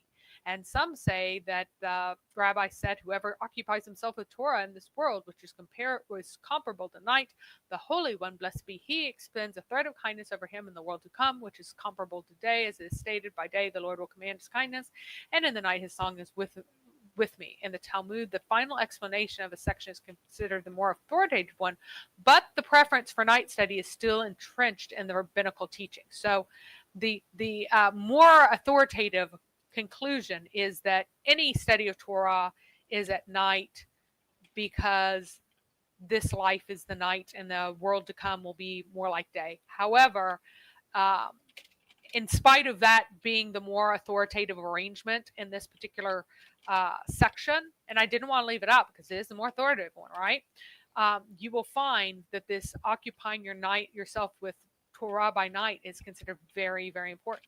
Additionally, we find the night vigil specifically ascribed to David and Berchoth 3b, of which I quote a small portion. It's huge. Rabbi Zerah said, until midnight, David would doze like a horse, as a horse dozes, but he never sleeps deeply. From midnight on, he would gain the strength of a lion. Rav Ashi said, until midnight, he would study Torah as it is written. I rose with a neshef and cried, I hope for your word. And from midnight on, he would engage in songs and praise, as is written, at midnight I rise to give thanks. So again, and this one, the more authoritative one, is that he's studying Torah until midnight, and then from midnight on, he would engage in songs and praise, and then they had this really long argument about the number of watches of night and when David actually slept that we do not care about. So we're skipping that. But thus it is quite possible that an emphasis on nighttime devotions was imported from Judaism along with the practice of the Merkabah mysticism. Shocking.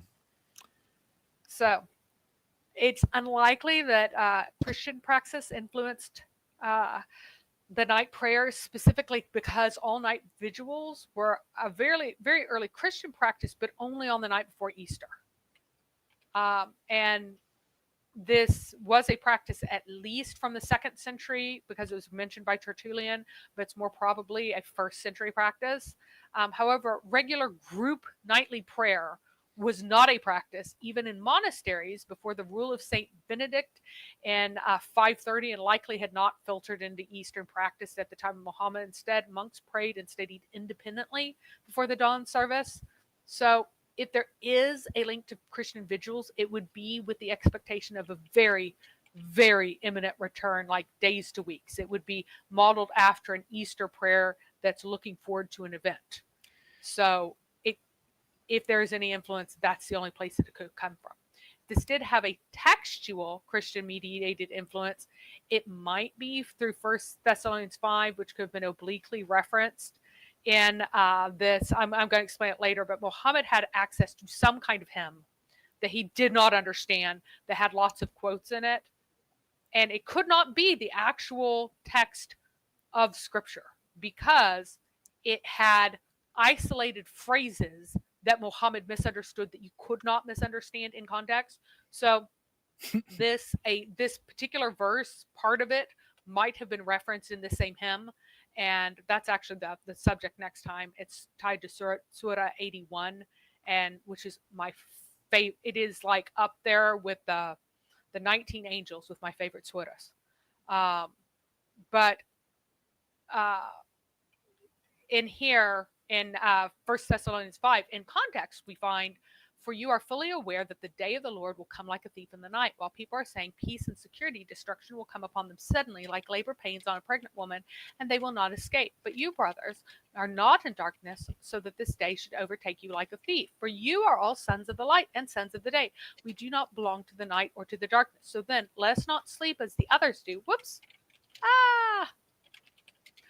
"But let us remain awake and sober. For those who sleep, sleep at night, and those who get drunk at night. But since we belong to the day, let us be sober, putting on the breastplate of faith and love, and the helmet of our hope of salvation." So if he had the whole thing, he absolutely could not have come out with this weird thing from this. But if there's some sort of fragment about not sleeping as others do, but remaining awake and sober, that could have filtered into Islamic practice through that particular phrase. But very clearly, you couldn't have the entire a knowledge of the entirety and feel like that re-emphasized or supported your night praying practice, because that's not at all even vaguely what's being said here. Now, could there be a pagan influence in the night prayers? Well, there's no reason to believe that night prayer would have been foreign to the existing Meccan context, as the moon was greater than the sun, and the Arab pantheon and in South Arabia was always associated with the head male deity, whoever he might be. Remember that the Hajj starts with the spying of the moon, and then you have cries related to the moon spying and things like that. Lots of moon associated traditions that are still very, very steeped in a pagan context there. So Mecca was almost certainly the site of a shrine originally to the shrine of the pagan god Wad, who was the consort of Al-Uzza, the Venusian goddess, and he was goddess of love. Wad means love, serpents, and the moon as well. But it must be understood that he was not the chief god because he was the god of the moon. Rather, he was the god of the moon because he was the chief god. Wad was later syncretized or superseded by Hubal, who certainly had the title of Allah in pagan times for the same reason that Wad was the god of the moon, as it befit the highest god. In both the pagan and the Islamic eras, sundown is critical for certain activities at the Hajj. So whatever outside influence may have arrived that pushed Muhammad toward his night vigils, there certainly was enough native local tradition to do the same, and for it to fit, for him not to find it weird or strange or foreign to do this nighttime stuff if there's a nighttime influence, he'd be like, oh yeah, that makes sense from his pagan context. So pause right there. I need your help on something you're very talented at, translating stupidity. All right. Let me try to translate some stupidity. So we got, what was his name again? A miracle reader here in the chat. Torah. It's about devil worshiper and practice Kabbalah. And the only one who fight Kabbalah is Wuran Allah words. Well, he's especially stupid because, yeah, I there's don't know nothing what about this means. Kabbalah, and he's trying to say the Torah. He's just misspelling it in every language, literally every language. Okay, so in the Torah, there's it's something supposed to about be about devil worship and practicing Kabbalah. Kabbalah. But the funny thing is, Kabbalah actually comes from mystical Arab practice. It's literally influenced by Islamic. It's Judaism hit over the head with Islamic mysticism. Okay, so and I guess this is just a typo, and that should be a Q. So the Quran is the only one that fights Kabbalah. Gotcha. Yeah. And then his second comment, which I thought was a clarification of that, but apparently is totally unrelated. At 3 morning before the sunrise, Satan and devils are active. That's why we pray in that time. We fight ourselves to make prayers and fight devils by our prayers. A lot of possessives. So Muhammad there. is supposed to be super active during that time, more than anything Not else. Yet. No, devil so is apparently Muhammad is a shaitan, and you have to fight. You have to fight Allah, the shaitan, through your prayers, because it says that he is the most active. All right. And hold on, there's still more from this guy. Yep. But first from Una, how do we know devils are active at 3 a.m, in which part of the globe? To which I said, well, their motto is it's always 3 a.m. somewhere when they want to go bother people, apparently. And then he said, if you want to know if Satan do that, go to Jewish rabbi and let him make for you Kabbalah so you could believe in this. Black magic in Islam is there. We fight devil with Quran and prayers. You don't know nothing. What the moon about of Hajj. He's very literate there. And the funny thing is that the Quran and Islam is all about actually, let me send this to you so that you can let people hear it, because that's the important thing. I'll put this in our chat so that you can bring it up on yours instead of on mine. Sorry about that.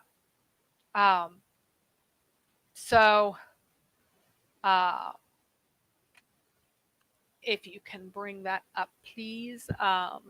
So like grab the link. Just grab the link, and I'm gonna send 3 and all over the next, because there's some interesting. So right here it says, intone the declamation, and declamation here is a form of the word Quran. Intone it with intonation.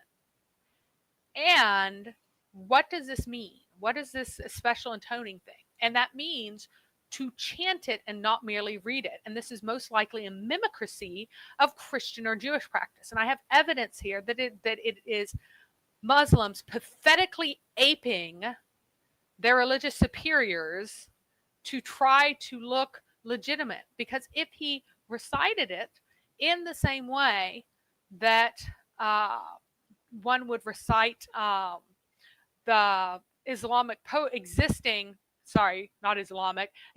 Arab poetry, then clearly it would be the words of a poet. But how did Muhammad convince people? These were not very bright people, by the way. How did Muhammad convince people that this was something other than the words of a poet? He did this by having them treat it differently than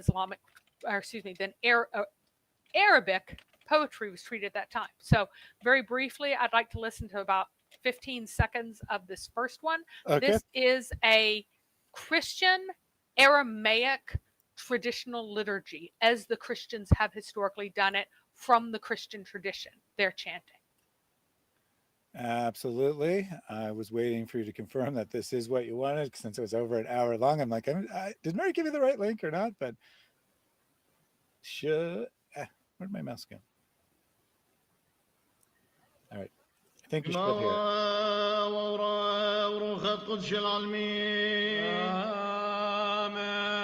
تشبخت لا لا بمرومات تشبخت لا لا بمرومات تشبخت لا لا بمرومات.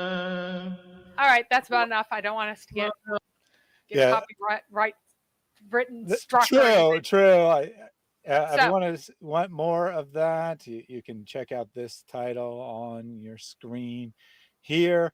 I suspect I will not get a copyright claim from this. However, when we played a portion of the Quran, we won't. I think everybody here is familiar with the Quran. I will just play that example. No. I'm not saying no. That wasn't my point at all. I don't care about someone asking for the monetary compensation. I just thought it was very funny that someone has their Quran recitation, and to encourage people to listen to it, they strike anyone who plays a portion of it. I mean, they're technically right. Their recitation is their intellectual property. I'm just saying, I don't think that the channel that put out the Eastern Syrian literature is going to have the same opinion that no one can use their music without their permission. So just a guess. That sounds a little bit, and it's not Arabic. This is Syriac, but it does sound pretty similar to Islamic chanting. Now let's look at another Easterner. This is a Jewish people who are chanting their liturgy in the Jewish style. And listen to that. Like several people here were actually a little bit confused. But go ahead on the second one. Yep. Sorry, it auto played when I copied and pasted the link. Sorry. It was still there, so.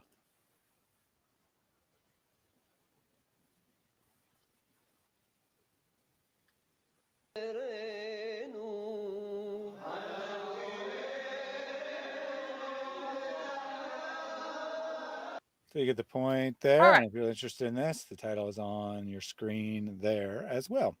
Now, in contrast to that, my third one is an example of Arab poetry reading, traditional poetry reading.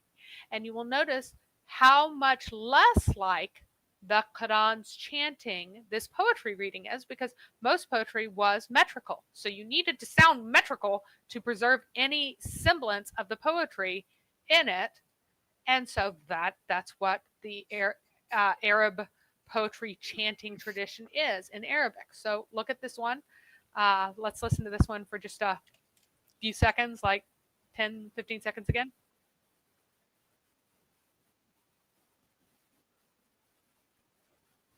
And indeed, you can very clearly, like, you don't have to know anything in Arabic to know, maybe to know the meaning, you would have to know Arabic, but to tell that it's very rhythmic and lyrical, you certainly don't have to know Arabic. And it did sound quite a bit different than the other two things we listened to, and also quite a bit different from the normal style of Quran recitation. Right. So Quran recitation, this whole intone it with intonation, which is interpreted to mean with what's called tajweed now. This low, slow, rhythmical, with verbal, with this ornamentation, drawn out style. That is what is interpreted as what is being meant here. If we can look at the screen I'm sharing again, and you can see how Muhammad used this to distinguish himself from Arabic poetry and to pretend like he's doing the same thing these Jews and Christians are doing. So before you go to that, I did want to read this other comment here from Miracle Reader. You speak without knowledge. You just speak and speak and speak. You should have a Muslim scholar like Muhammad Hijab to explain to you what you are saying. Jews believe in Prophet Muhammad, so why don't you believe in him? They absolutely do not. They think that he's a son of a devil. What? I mean, if they believe he existed, if that's all you mean, sure, I believe that Muhammad existed. I mean, you could be saying that since that's the title of the video. If so, I don't know how you came to the conclusion that I think you now exist. But if you think that Jewish people believe that Muhammad is a prophet or speaks for God or brings truth or represents true religion, then you have no clue whatsoever about anything in your religion or in Judaism, because there is not two people on the earth who hate each other more than Jews and Muslims. And you're telling us that Jewish people believe in the true prophet Muhammad? Okay, buddy. I'm not sure if you're high or you just don't speak English and you can't and you can't express yourself properly. But this is one of the stupidest things I've ever seen in my life, to claim that Jews believe in Prophet Muhammad as a true prophet. Yeah. And Yeah. when I laughed halfway through, it's because I saw this. That is manifesting. Yep. All right. So, I was channeling Muhammad Hijab. So, indeed, we shall cast upon thee a heavy word, going to the next verse. And by the way, there are, if you go to the Tafsir, it's tedious, but it tries to describe the way Muhammad would draw things out in the slow way and make the words longer and all this stuff. And it's clearly saying that he is essentially imitating the Jewish and Christian practice in their liturgy. Now, indeed, we shall cast upon thee a heavy word. And note here, this bit here, the we is also interesting because we do have a plural here. We've got a plural here, which indicates which has no meaning in Arabic whatsoever. No.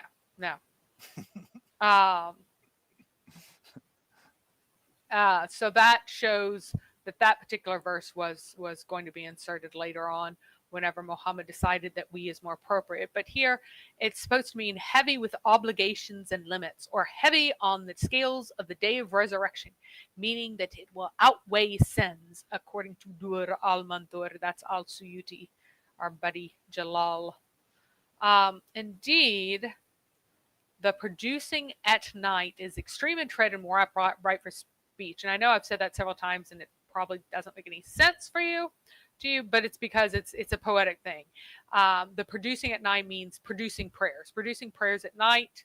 And this phrasing is obscure enough that it confused early exegetes who sometimes tried to assign it a technical meaning of a specific prayer interval beyond nighttime. But extreme in tread just means leaving a deeper mark, like a heavy footprint. So if you are producing a prayer at night, it leaves a heavier mark. It's worth more, right? It's more upright for speech, so your prayers will be pure and they will leave a deeper mark. Indeed, for thou in daytime is prolonged busyness, and that's the usual gloss of it, but it literally means swimming or floating.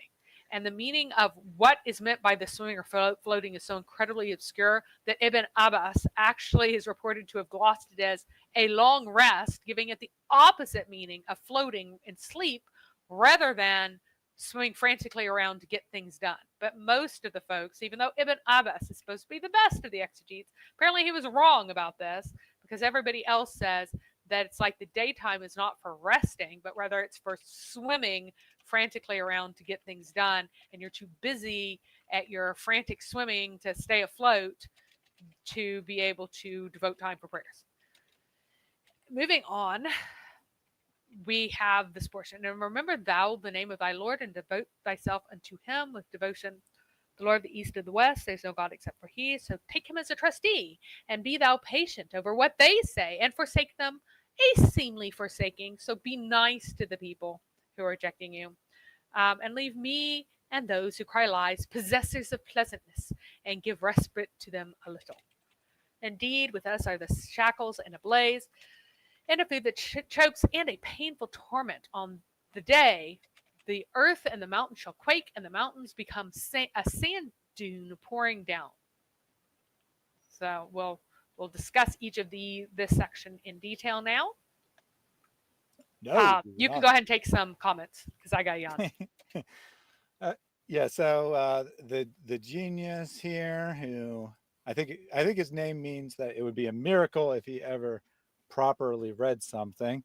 He says is telling us to ask our rabbi about Kabbalah, which is very interesting since we're not Jews. I don't know why he thinks that we have rabbis, but even if we were Jews, rabbis still wouldn't tell you about Kabbalah because it's not an Orthodox Jewish practice. So I don't know what school of hatred you've been attending, but you need a new teacher, one that will actually give you some facts, because your polemics make zero sense whatsoever. You have no idea what you're talking about, it seems. Davy Jones says, although I'm an atheist, I normally sleep at 10 p.m. and wake up at 2 a.m. or 3 a.m. He says he's a night owl. However, I think that this is proof that he is a devil, and that's why he is an atheist. Proof, because devils come out at 3 a.m. and Davy Jones comes out at 3 a.m. Carol said, I think we're seeing Dawa so bad, it creates fitna, which is doubt, in case you are unaware of that. And we're proud of that. Very proud indeed. Or as David Wood says, we don't have to do anything. All we have to do is encourage Muslims to watch people like Ali Dawa, and sooner or later they will leave Islam. Les Friand says, another day, another game of whack-a-mole with Muslims who are afraid of the topic. And it's interesting. We've been going on, let's see, 2 hours, 15 minutes, give or take. I, for the life of me, can't remember a single on-topic comment by any Muslim throughout the whole stream, and we've had a dozen or so different Muslims in here. You think they'd come up here and come in and they'd be super excited that Jay Smith is debunked, since they hate Jay Smith so much. I know they do, right? And because I've seen their reactions to him, you think they'd come up here and they'd be very happy and be loving to discuss how much proof there is of the historicity of Muhammad. But instead, they want to talk about jihad, or they want to talk about Jewish people and Kabbalah, or they want to quote random verses of the Bible and then insist that this stream, the topic of this stream, is clearly the Bible. So why won't you take my on-topic comment? But no one wants to talk about the historicity of Muhammad, strangely enough. And the few normal Muslims who are, I would consider respectful commentators and sometimes say things on topic, as soon as they found out what the topic was, and I said I wouldn't take anything off topic, they left. Strange. Yeah. Strange. It's amazing. Absolutely amazing. All right. So the next verse is really funny. All right. Remember thou the name of thy Lord, and devote thyself to him, unto him with devotion. And this is another case where, to make his goofy rhymes, he repeats stuff like the intone with intonation, devote with devotion. It's just as dumb in Arabic as it is in English. It is not superior in any way in that way. But I disagree, Mary. It's superior if you don't know what the words mean, because then you can't say how stupid they are. If you Thus, just go, ooh, it sounds all repetitive, and you're like, oh, that's because he's basically repeating different words of the same forms of the same word to make it sound like more poetic, to give us the more sounds. Yeah, if you're ignorant, it does sound better. But it would sound better in English too. Devote with devotion. Like that would sound better if you didn't know that's totally repetitive. So, remember thou the name of thy Lord. My question is, what's his name? Like, what is the name of thy Lord? If you go back to Surah 96, and the name of thy Lord, if he has a name, it's he who created is his name, and that's his only name. Mm-hmm. So, well, it is interesting, right? Because, I mean, you'd think that the surah would stand independently. If you're getting commanded to do something, you would. Well, I don't think that a name has been given at this point at all, because I think how could you remember what you don't know? Period. So it's either He who created is his name, or he's just saying these words even though they're nonsensical. Remember thou the name of thy Lord. Well, what is it? Because remember means like very heavily, it means to say in recitation. In most of the Quran and Muhammad's ideas, it means to like say in recitation, to remember it by speaking aloud, bringing it out is what's meant. Yeah, this is very strange, but I think Mufti Menk has the explanation for us. But many people find it difficult connecting with Allah. See, they find it very difficult to connect with Allah, so they just say, thy Lord, remember thy Lord. I don't, but you should. And Snoopy says, Jesus is my Lord. Amen. He is my Lord. All right, so devote and, well, devotion, they're both senses of the word from the same root. And this is the only time this root is used in any sense of this. The root is from, and I'm just going to say the English letters BTL, which has the meaning of severing, to cut.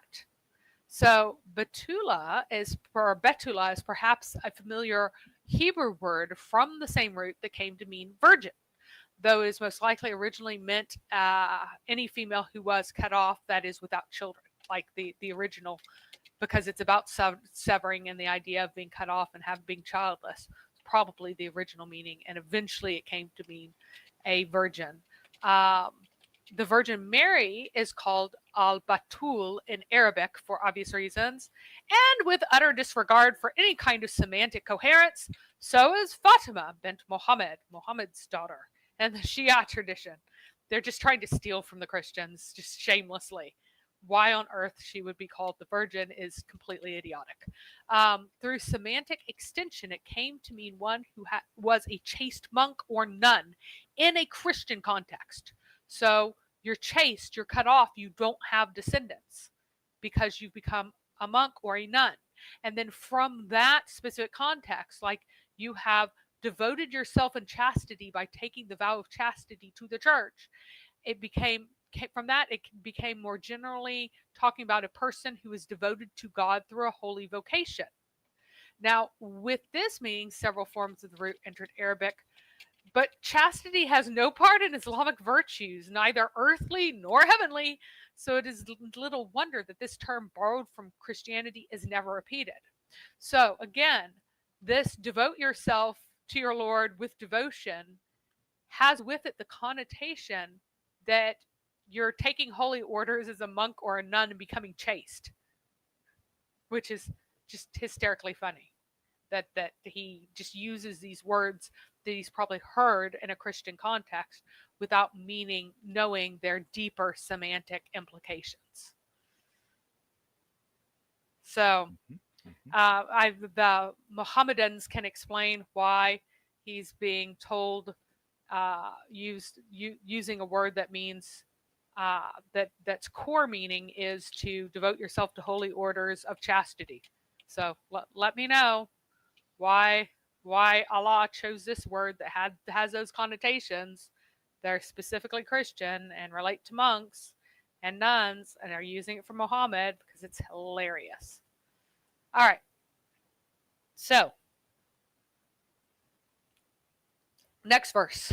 The Lord of the East and the West, there is no God except he, so take him as a trustee. Now, this title is unusual in that there's not a clear biblical original for the title. So if there is like a full out title of Allah, not just an adjective plopped on about him, there's usually a clear biblical original that it's swiping from, because it's something that's used commonly in liturgy that Christians and Jews say and call God in some way, like Pantocrator, which is the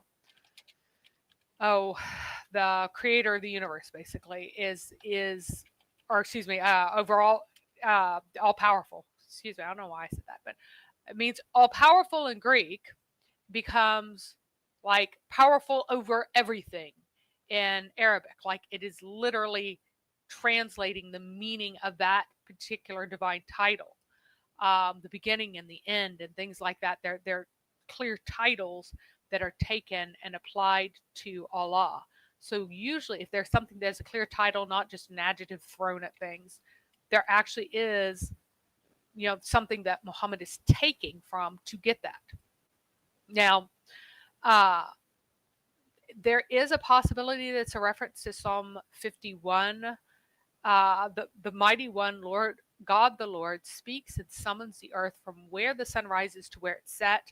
Now, the terms east and west in the Arabic are properly the rising place and setting place of the sun. So the match is closer than the English would suggest, because they're both talking about, what's usually translated as east or west. It's about the rising place and the setting place rather than a more abstracted one. So it's possible that there actually is a source for this, but it's not extremely clear like it usually is when there is. However, this is the first clearly monotheistic statement of Muhammad's revelation, that there is no God except for he, so take him as a trustee. There does not appear to be a clearly monotheistic statement before this point, which is also interesting. So, be thou patient over what they say and forsake them with a seemly or beautiful, literally, forsaking. So right now, Muhammad is being told to be patient and disassociate yourself from them. And this is the same word as him disassociating himself from his idols previously, by the way. Disassociate yourself from them, but in a seemly and beautiful and graceful way, so as not to offend anyone, essentially. So Muhammad is here supposed to be super peaceful and attractive and winsome because he's weak and he can't kill people.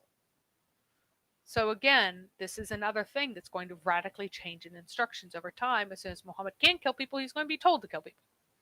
So what's he supposed to do? Leave me with those who cry lies, possessors of pleasantness, and give respite to them a little. Mm-hmm. It's kind of funny because right here, grammatically, Muhammad is the one giving respite. It's not Allah. Like, you can give respite to them a little. In a little bit, you can, call to have me strike them down or something like that.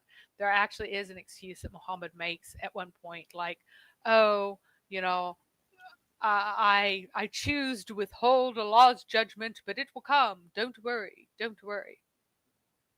And then it says, indeed, with us are shekels and ablaze. And again, this is a switch back to plural again, which indicates a later interpolation. And this is probably the same place the other interpolation was shoved in.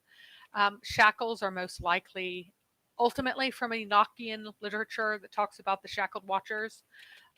And food that chokes in a painful torment.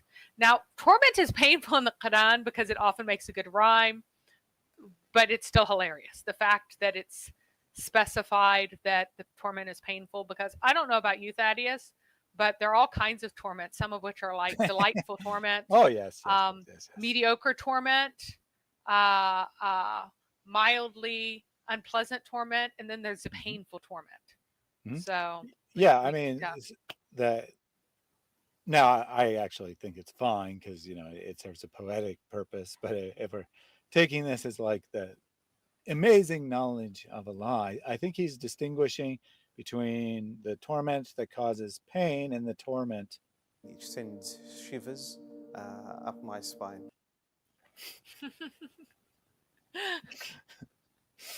Because that's a kind of torment, isn't it? It's funny because it's one of these stock phrases, and they usually translate as painful punishment, because you could have like different types of punishment, right? But no, it's like physical torment, and it's always specified as being painful, which is hilarious.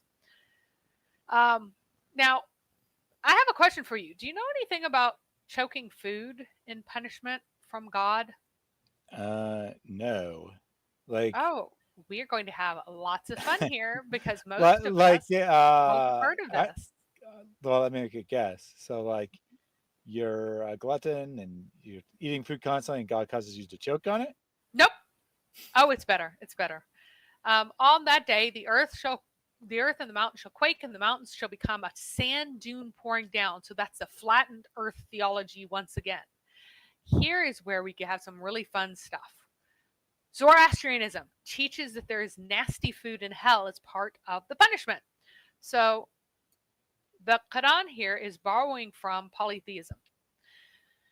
Now, it is true that this may not this part is not a terribly great point for declaring that this is not from a Abbasid court, because a lot of the Abbasid court was actually in Persia, and they probably would have thought that painful food, well, why, of course that's what's in hell, because that's what their idea of hell and what they always grew up with as the place of torment, the house of lies, will have horrible food in it. So of course the Islamic hell will too. So not a good argument for saying that the Quran was not made by intelligent people, because the Persians could just take this as, assume that this is true of the Bible too, or just like read it into it. But it does mean that it's not from Allah, because Allah here is borrowing from a pagan religion. So I'd actually like clarification here. Are you suggesting it actually comes from Zoroastrianism? Because Yes. The normal position is that the Quran doesn't show any Zoroastrian influences, only Hadith and Nope, Tafsir it actually and does. do. Yeah, this is one of the places where it does. There aren't many. And you have to remember that there was one of Muhammad's slaves was a Zoroastrian. There's Solomon, the Persian, who was Zoroastrian, but he comes later. But one of his very early followers was the son of someone who studied in Persia for decades, and very likely grew up there, for heaven's sake. So it's not like he was, and the guy who opposed him, who had studied in Persia, he would tell Persian fairy tales essentially, and religious mythology and stuff, and say, look, I tell tales even better than Muhammad's. Which, and to be he fair, is not very hard. he identified Muhammad's tales as tales of the ancients because of his knowledge coming from Persia. So there is the nasty food of hell, and this occurs it occurs a lot in the Hadith, but it also occurs in multiple places in the Quran. That there are references to this choking, nasty food. So Yasna 31:20, which is one of the Gathas, he who approaches the truthful one splendor will be instead of wailing. Endless duration of darkness, foul food, and the word low to such an existence that your soul will lead you, oh, you deceitful, on account of its own actions. So basically, the punishment in the very earliest Zoroastrian texts, part of it that was tied to hell at such a level that it couldn't be separated, was foul food. The book of Arda Wira, the copies that survive date from shortly after the Islamic conquest, but it was an earlier book. There's absolutely no reason to believe that it was altered. But this says it's just the Ford that mentions the conquest and the surviving copies. And I saw the soul of a man whom they fed excrement and carrion and filth, and the demons forever beating him with stones and clods of earth. And I asked, what sin did the body commit whose soul is undergoing such punishment? And then Sirosh, the pious and the god Adur, said, these are the souls of those wicked people who often went to the bath and brought excrement and carrion to water, fire, and earth. They entered the bath pious and came out wicked. Before you go on, I just have a legitimate question from Davey here. For Islam, I think Zoroastrians had punishment for apostasy. Zoroastrian empires criminalized apostasy from Zoroastrianism. Can Mary confirm if this is true? I think at different times they did. And sometimes they did and sometimes they didn't. I think it generally depended on how well they were getting along with the Roman Empire at the moment, because they were mostly apostatizing to Christianity. So there were times when there were terrible punishments and other times when there weren't. All right, fair enough. All right, so literalizing the poetic mountain flattening. Now, I had mentioned before that this is clearly literalizing Isaiah 44, since Muhammad elsewhere thinks that Isaiah 40 has to do with him, which it absolutely does not. But he clearly was familiar with this little part of it and thought that this was literal. Every valley shall be lifted up and every mountain and hill made low. The uneven ground will become smooth and the rugged land plain. The Quran takes this to mean that all the high spots will be ground down to a fine dust in order to level everything. That's what it means by the mountains becoming dunes and flowing down. Both the sand dune and the pouring down are words that are only used once in the entirety of the Quran as well. Now, this literalization, though, appears influenced by Zoroastrianism, which has a literal leveling of the world at the end of time in order to make the world a wide plain for blissful dwelling. Plutarch's description is the earliest recording of this belief. This is found in Of Isis and Osiris 47. So this is a Roman writing about what the Zoroastrians believe. It's found in a whole bunch of other Zoroastrian literature, but the copies of it are late enough that you can't be absolutely certain that that's totally what's pre-Islamic, what's not. But here you have a documentation of this absolutely before Islam, that this was their belief. However, among the Persians too, many stories about the gods have a mythical character.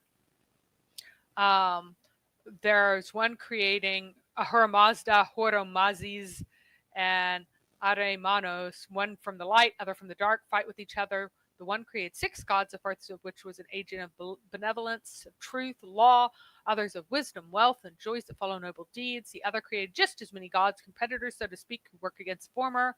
Then this is Ahura Mazda, increased 3 times in size and moved as far as the sun. From the sun, as the sun is from earth, decorating the sky with stars. He placed 1 star above all the others, guardian scout as it were, among them. Sirius, he created more gods and put them in an egg. The gods created by the bad dude pierced the egg on all sides and hatched into it. Therefore, evil is mixed with good. There will come a predetermined time when the bad dude, while he brings plague and famine over the world, will inevitably be completely destroyed and eliminated by them. But the earth will become evenly level, and all the people will have one and the same way of life, forming a single political community full of happiness and with a single language. So, the world becomes literally extremely flat. And it's kind of interesting because in the Quran, it says that Allah spread out the earth to make it. And it talks about the spreading of the earth being good, but then it explains that mountains were added as pegs to keep things from shaking around. So it seems like the better way for the earth to be is be spread out and flat, and be wide and flat for people to dwell in it, which is the Persian view. And then because it was shaking around on the back of the whale, Allah needed to stick pegs in it. But at the end of time, it'll be all flattened again. So, Andrew added that Muhammad also has them mountains vanish away like dust storms on the horizon. Yeah, they vanish away and become, because the ground becomes totally level through various ways. So they're turning into sand and sliding down. They're lifting up into the air. They're becoming dust. They're disappearing. The land is rising up. All this stuff to become flat. So it's kind of interesting. And by the way, there are a ton more sources about the nasty food in hell. I just picked out 2 because I didn't want to dwell on it excessively at this point. So the nasty food in hell, there's an entire genre of hell tourism literature in Zoroastrianism, which has many, many references to this nasty food. So it's not just, it happens to be mentioned 2 times. No, it's central in the Zoroastrian view of hell. There's going to be foul food. Then as we go on, we find that Muhammad is now, this is a separate section added at a later time. We have the plural here, but we also have Muhammad suddenly knowing all about Moses. Indeed, we have sent you as an apostle, as a witness over you, even as we sent to Fir'aun the apostle, an apostle. So Fir'aun got an apostle, Moses, right? It is, I was gonna say, is that a place name there? Which one? Fir'aun. No, it's Pharaoh. Ah. So, but it's a proper name in Arabic, so that's Gotcha. why I kept it as Fir'aun rather than writing out Pharaoh, because if you see Pharaoh, you'd think that it would be like a title, as it is used in the Bible. I would say the Bible arguably uses it as a name. So no, it talks about many pharaohs as the. Well, yes, but also, I mean, I'm not I'm not saying it definitely uses But- his name. I'm just saying that you could see how someone could read it. Yeah, that way. you can see how someone can read it and come away with the idea that it's his name. But it's clearly not, because many people are called Pharaoh in the Bible. All the kings of Egypt are called Pharaoh in various places. I mean, they're also called the king of Egypt, but they're called Pharaoh over and over again. But this is an individual person, is the individual to whom Moses was sent. But Pharaoh disobeyed the apostle, so he seized him with a ruinous seizure. So how will you guard yourselves if you disbelieve against a day that shall make the children gray-haired? It's heaven, the heaven shall break asunder from it, and his or its promise, the Islamic sources are not sure how this should be translated, shall be accomplished. Indeed, this is a reminder, so whoever willed, he took unto his Lord a way. So Allah is saying, we have sent you an apostle as a witness over you. So he is the witness to tell you about me. Even as we sent to our buddy Pharaoh here, Mr. Pharaoh, because it's his name, an apostle. So what does this mean? The relationship between Muhammad and the people of Mecca is the same as the relationship between Moses and Pharaoh. Muhammad was sent as an apostle to his own people. Moses thus is sent as an apostle to his own people. That's why Umar ibn Hisham, who was called Abu Jahl, was also called Fir'aun al-Ummah, Pharaoh of the nation. He was a Pharaoh of the nation of the Quraysh, because he had the same relationship to them as the Pharaoh did. So he was Pharaoh to his own people of the Quraysh, and Muhammad also had the same relationship to Pharaoh. So they were kin, and the people of Moses are the people of Pharaoh. They are one people, according to this passage, and this is very, very consistent, that Muhammad explicitly teaches in the Quran that the people of Pharaoh, because he didn't know if the place was called Egypt for a really long time, the people of Pharaoh were one people, and Pharaoh divided them into parties. It's Pharaoh who distinguished the family of Moses from other people. Before that, they were one people, they were one ethnicity, they were one group that identified as one. Now, notice, we have sent to you an apostle as a witness over you, even as we sent to Fir'aun an apostle. So what was Moses saying according to Muhammad? Moses is supposedly giving the same message to Pharaoh as Muhammad is giving to his people. So was Muhammad saying to his people, let my people go?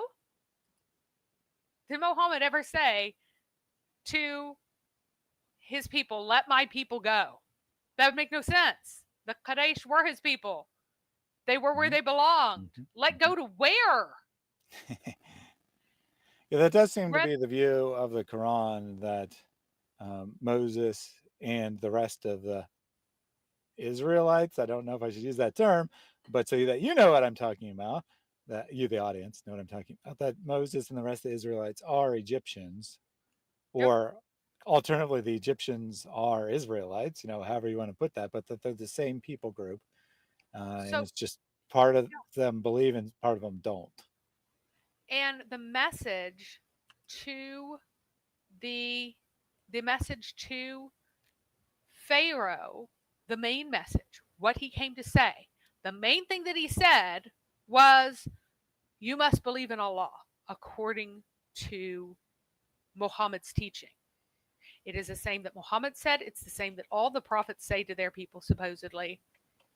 And Moses is coming to his own people, because there is not a prophet who is not sent to his own people. And there's not a people who don't get a prophet from amongst themselves, right? So the main message of Moses, according to the Quran, over and over and over again, is that you need to worship Allah. Not Yahweh, because they have no idea who Yahweh is, but the God Allah, That's who you need to worship. You need to worship this God named Allah. Of course, at this point, it's probably just Al-Rab, but it'll be Allah later, so it's fine. So, here, we have sent unto you an apostle as a witness over you, even as we sent to Pharaoh an apostle. So we are sending Muhammad to his own people, just as we sent Moses to his own people. He is coming to say, believe in Allah, just as Moses is coming to say, believe in Allah. This, again, is a level of stupidity that you would never find in anyone who had access to any of these holy texts. This cannot come from a context in which the people who are being addressed have any idea what the Bible teaches concerning Moses, one of the most preeminent and important and significant figures in the Bible, second only to Jesus, for heaven's sake. Mm-hmm. So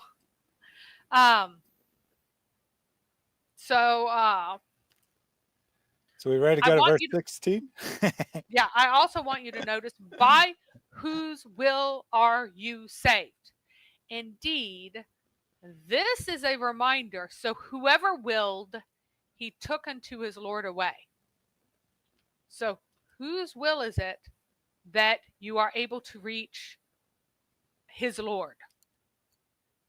Is it the will of his Lord, or is it the will of each individual, according to this? Mm-hmm. So there's a clear teaching of free will here, which of course will have to get refuted and disputed and turn on its head in a contradictory emendation, because you can't have the standing. You can't have it stand that you can will to follow your God and respond to the call. Mm-hmm. If you could go back to that real quick. But actually, this particular one, that he forgets to fix it. Most of them, whenever there's a statement of free will, there's usually an interjection, but you only will so if Allah wills. So I do want to ask you go ahead. Sorry, go a ahead. question about the translation here, verse 16. But Quran disobeyed the apostles, so we seized him with a ruinous seizure. In English, that sounds like creative wordplay, but I'm guessing that you translated it that way because it's the same word in Arabic. Yeah, well, it's seized. Because I mean, if I say it's not seized someone, seizure, it grab, like right? we grabbed him with a ruinous grabbing. Yeah, it's not clever. It's just the same repetition, which is hilarious. Yeah, so like in English, it sounds like caused him to have a seizure, right? Nope. Nope. But It's you're just saying that it's yeah. We grabbed him with a very bad grab. Yes. Gotcha. I figured that was the case, but I just wanted Yep. to clarify because it sounded creative, but No, it's not. It's just the same, different forms of the same word again. And just a quick comment here from Miracle Reader: haters, ignorant, never learn. Indeed, that's why you never learn, because you're ignorant and you hate. I mean, all of your comments were some pretty blatant hatred of what you thought was Judaism. It doesn't really have anything to do with Judaism. And you're certainly ignorant. You haven't offered a single word of critique of anything said. No, let me clarify. You haven't answered a substantive word of critique. You have said things like, you just talk too much. This is boring. That's why I've been here the last hour and a half, because it's so boring. It's stupid. Amazing guy here. Amazing guy. These lies never work again. Which lies would those be? Your lies? Because that's the only lies I've seen. I've not seen a word of substance. If something is a lie, like if anything that Mary has said is a lie, why don't you tell us specifically what she said that's a lie? If by some miracle you have the volume on and you hear this comment, you're probably going to say something along the lines of, you have no knowledge, that's why it's a lie. Yeah, which does not. It's a I've forgotten what's the word. It's a circular statement. There's a special name for it in logic. Mm-hmm, mm-hmm. But you know they're telling a lie. Yep. So whoops. So Allah has made your screen black. Yep. Well, it's because it's the last slide. And you made it white again. Yep. We're gonna.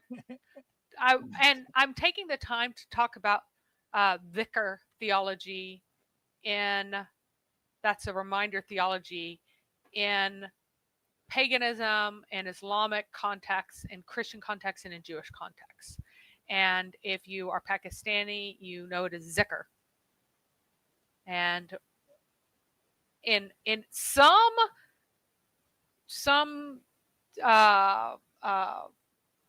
dialects of Arabic, dhikr is just fine, and others you have to do this extra thing that I can't do. So you'll just have to deal with my pronunciation of this, because it's the best that I can do, because there's some weird consonants in some dialects. All right, so the dhikr, the reminder, is probably the most common name for the Quran within it. And it's specifically the activity of reciting the Quran. It's not just that it is this written thing. It is the activity of reciting it. So if you have, if it is a reminder, then it's referring to making it front of mind by reading it, by saying it aloud, declaiming it. The dhikr of a name is also saying that name aloud, memorializing it. And really, a better translation of this word, not just in Arabic, but all of its cognates, is more about memorializing than like literally remembering or forgetting, because we have a very different view of that activity in English. And so if you're trying to take an English concept on something that is fundamentally different in all the Semitic languages, it just doesn't quite fit. Now, why is it so important to memorialize in this context? Pause, Mary, because I made a prophecy. He presumably heard it before he typed his comment, and he still did exactly what I said he was going to do. It's so boring. We haven't learned nothing. You're just reading without knowing history of Islam or Prophet or Sahaba or Arabic grammar or Quran grammar. That is not. I said you were just going to give this empty statement saying it was a lie because it's boring and we don't know anything. And what do? You say, you don't give any specific. Name one fact that we know nothing history of Islam that somehow is refuted by the history of Islam or the Prophet or Sahaba or Arabic grammar or Quran grammar. Name one thing specific, or I will know that you can't refute a single solitary point, and you're just spamming empty rhetoric out of sheer desperation to hope and blind hope that some other Muslim will think that there are answers when you know there aren't any. Yep. So, all right. So why is it important to do this dhikr, right? Because the Quran contains what the previous scriptures did according to itself. It is a reminder because it encapsulates, it is revealed of the heavenly book. It is the scripture that is revealed to Muhammad. And not only that, it has the completion. It has everything. It has everything that Noah had. It has everything that Abraham had. It has everything that Moses had. It has everything that Jesus had. It has everything together, including this new stuff that they couldn't have had that had not yet been revealed because it's about Muhammad. So, according to this, according to the Quran's own argument, the Torah is the Injil. It is Abraham's scriptures. It is Noah's scriptures, which is the Quran, just with additions when new stuff happens. And then in the later theology that develops farther on, that there are differences in law. Early on, he didn't even teach that there were differences in law. He said that if you have any variance, it's because you are, misled and you're hardened and you're not actually telling the truth about your scripture. But later on, he does admit that there are differences in law. Now, the semantic range of remembrance is connected to keeping in mind in a way that affects how you act rather than a literal retention of abstract knowledge. It's used this way both for humans and God in the Bible, and also in pagan Arabic inscriptions that memorialize a big dead person. Memorialize, as I said before, is probably a better translation than remember. So they'll be like, so-and-so son of so-and-so remembers a certain dead relative, and then upon a particular occasion, like that was a pagan inscription. The cognate of the term of the same root was in use in Jewish liturgy at this time. And here's my reference. It's in Creation Contemplation, page 73. It's also found in Christian writings from Basil and Pseudo Macarius, among others. From Basil and the Syriac translation of his rule, he says, I consider a good disposition of love when one has a good desire, wholehearted and insatiable, to be pleasing to God. Then this then is perfected through continual remembrance of God and through unceasing mindfulness of his benefits towards us, how great they are.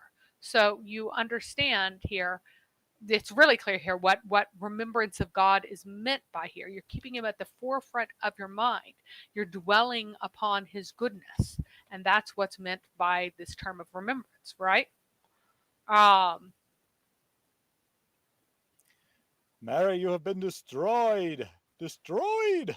Hey, don't time out Davy Jones. He was making a joke. That might have Snout been. Mongoose, what was that? I think he misclicked. Anyway. But you've been destroyed by, Yeah. as someone called him, squiggly lines. Speaking like this make you so silly.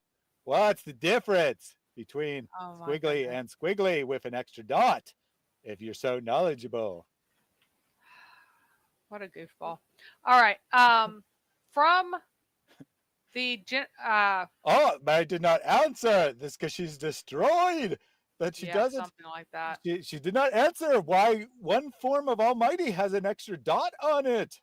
Oh my goodness. This totally refutes her entire argument. Clearly. Well, it's probably a typo. I mean, I don't know. The word means Almighty, and one of them has an extra dot marker on it.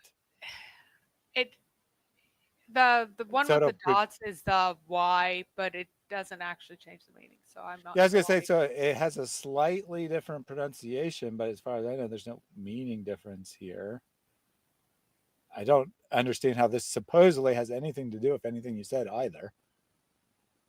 Well, there's like the idea of becoming to be an uppity person. Although uppity is not quite the right word.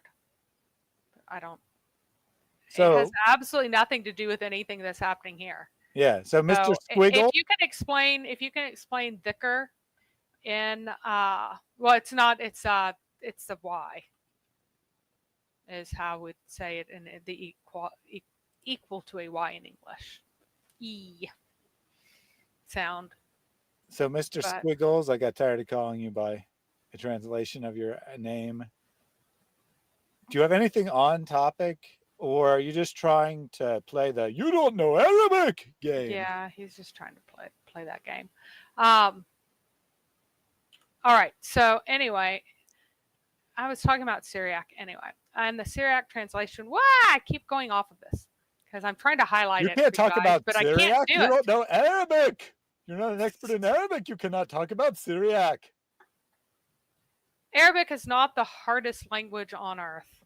It's just a complicated language in terms of remembering which verb and which noun belongs to which pattern. Okay, Squigglies, tell us the meaning difference. There. Tell us the meaning difference. All right.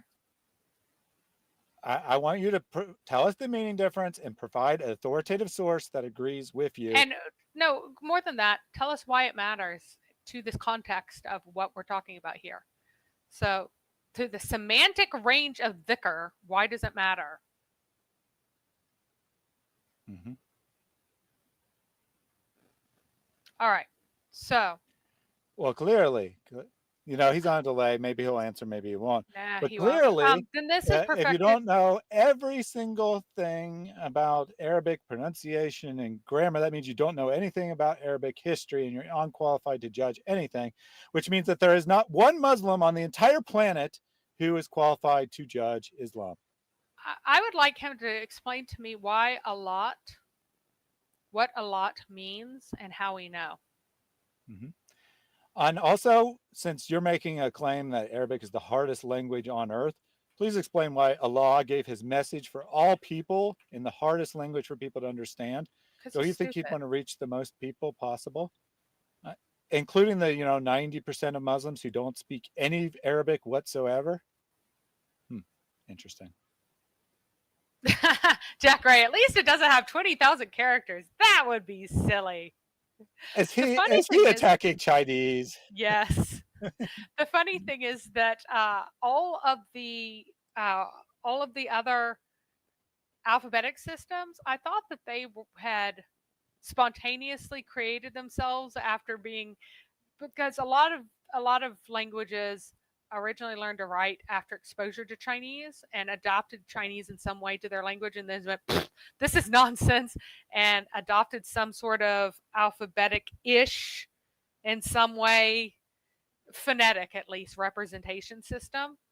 And I thought that they made up their own, but they didn't. They actually all eventually came through that Proto-Sinaitic from hieratic writing, which is just astonishing to me. That it would make it to like Mongolian and things. I was just like, it what? Really? But yeah, it actually did, and not through Arabic traders or whatever. It came through other sources. It was just kind of perplexing to me that happened. Yes, Mandarin is generally considered a much harder language to learn, to be fluent in, and reading and writing as well. Mm-hmm. So yes, a lot is one of Allah's daughters, but my question is, what does her name mean for our Arabic expert here, and how do we know what the meaning of her name is? Mm-hmm. Yeah, well, this is actually a technical, historical, linguistic question, because there are two possibilities. Yep, and he hasn't made any comments since he destroyed us with his dots. Destroyed by the dots.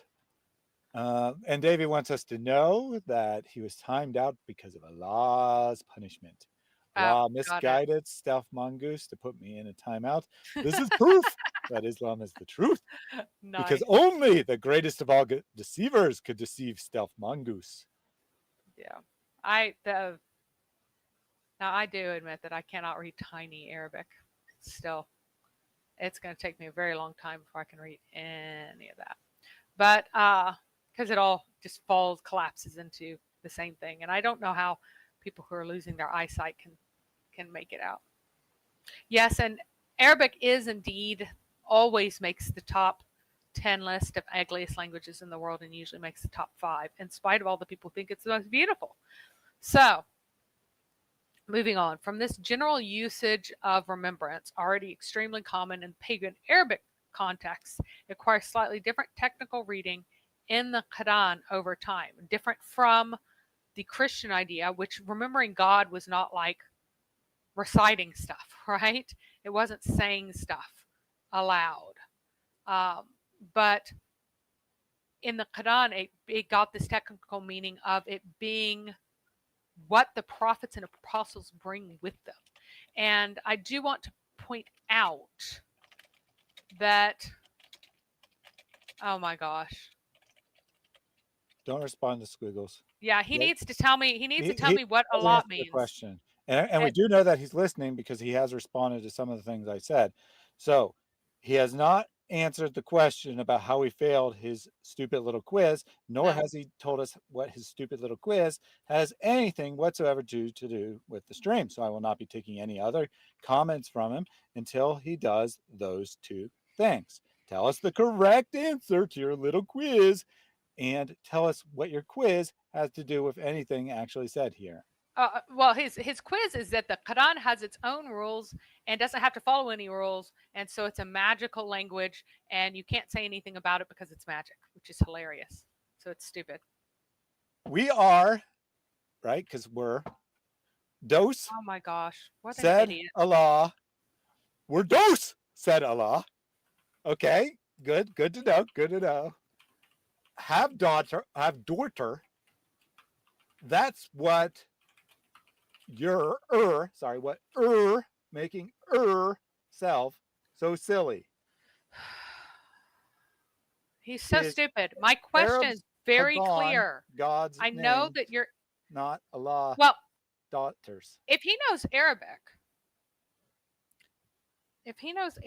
then he Yeah, ought so to the question easily isn't know who English is Allah. because Arabic is so much harder, right? Yeah, Arabic's hard, English is easy, so he ought to know English perfectly. So he ought to be able to understand this. What does the word "allot" mean? What does the word "allot"? What does it mean? yeah. What does it mean in its root form? What does it mean? Like, What is yes, its we know literal it's the meaning? name of a goddess. We can dispute who that goddess is. That's not important. We know it's someone's name. Names have meanings. They're not just random collections of sounds. They have meanings. We're asking what is the meaning behind the name. For example, the name Allah, the meaning behind the name is the God. Okay? What is the meaning behind the name Allah?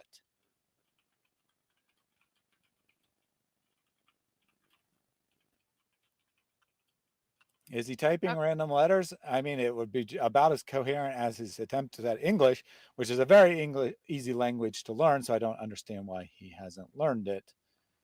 Yeah. All right. So, the idea of dhikr in the Islamic context, it's what the prophets and apostles bring with them every time. Because since Noah, it's been the same book, except for the new stuff that happens. And the Quran itself is therefore the preeminent reminder. Why? Because it contains everything before it and Muhammad, that nobody else has the full everything that Muhammad does. It has prophecies about this prophet, but it doesn't have everything about him. And by the way, it's the entire theology of what the scripture is especially stupid, because the Quran is actually supposed to contain the entirety of previous revelation, but it forgot to contain within itself the entirety of the revelation about Muhammad, about the prophecy of Muhammad. It only contains a partial one because it doesn't talk about his seal, the seal of his big wart on his big mole on the back of his head. It doesn't talk about his. It doesn't talk about that he was going to be from the Quraysh. It doesn't talk about Mecca. It doesn't talk about his appearance. It doesn't talk about all these things. But it's still supposed to be the entirety of everything wrapped up from before it. Muhammad just would drop details. So, yeah, the question is still, what does the name mean? What does it mean? What does Allah mean? What does it mean? What does Allah it is Arab mean? pagan gods, not Allah daughters. That's clear. No one gives a crap What who does Allah the is. word That is not mean? the question to you. Answer the question. I know you don't understand anything, that you have the brain of a tiny mouse. But in fact, I think you could still answer this question. And you certainly could answer my question of what is the answer to your stupid quiz that we supposedly failed. If you don't know the answer, you can't type it in the chat, you can't explain it, then there is no answer, and you know that. You know that there's no mistake was made, and your stupid extra dots do nothing except slightly change the sound of the word.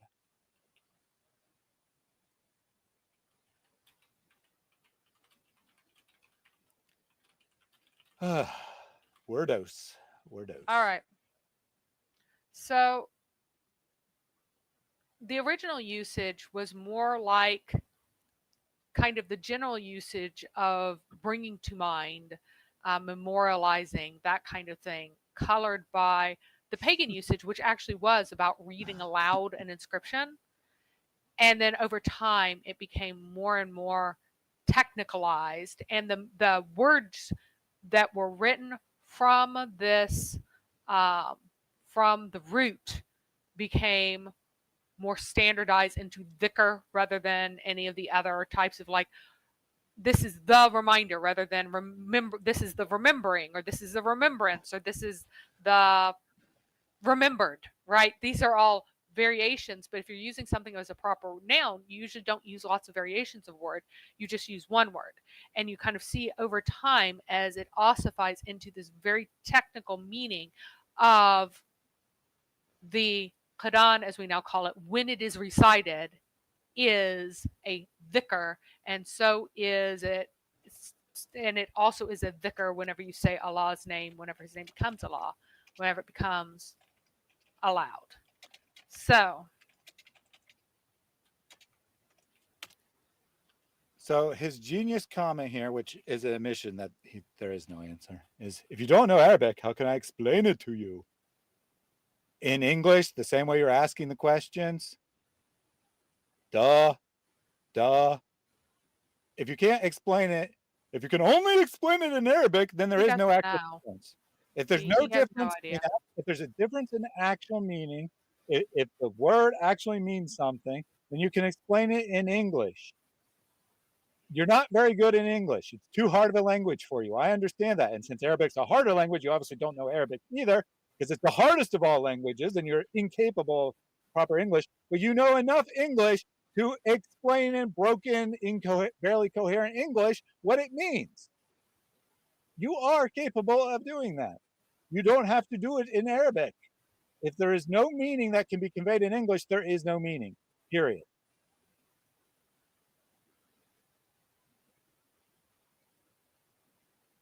And as Una said, teachers explain foreign languages easily. Yeah, I mean, how would I learn it in Arabic, genius? If I have to speak Arabic in order to know it, how would I learn it in Arabic? By someone teaching me Arabic using a language I understand to tell me what the Arabic words mean? All right. All right. Are you done? Yes, you're done. Yep. I have finished up. Sorry, we got distracted there by Mr. Squiggles, who's crying us a river. Oh, okay. So he's claiming that I say that it's the same name as Allah. What? So that's really interesting. So I'm saying, you didn't say anything remotely like that. No. I think he's claiming that I would claim that Allah is the same name as Allah, but the feminine form. So you are denying that Allah is the feminine form of Allah. What does Allah mean? So what does Allah mean? So that we can see clearly that you are denying that Allah is the feminine form of Allah. So this is why he didn't want to answer, because he thinks that Allah means the goddess. I mean, you didn't make that claim. That's why he doesn't want to answer. Oops, okay. I just misspelled that. I meant Allah that time. I didn't mean a lot. Let me. It's the proof that you don't know English, Mary. You put the wrong letter there. I wrote the wrong letter, so clearly I don't know English. There's a difference between a T and an H in English. Yes. We have to give you a free English lesson. What does Allah mean? What does it mean?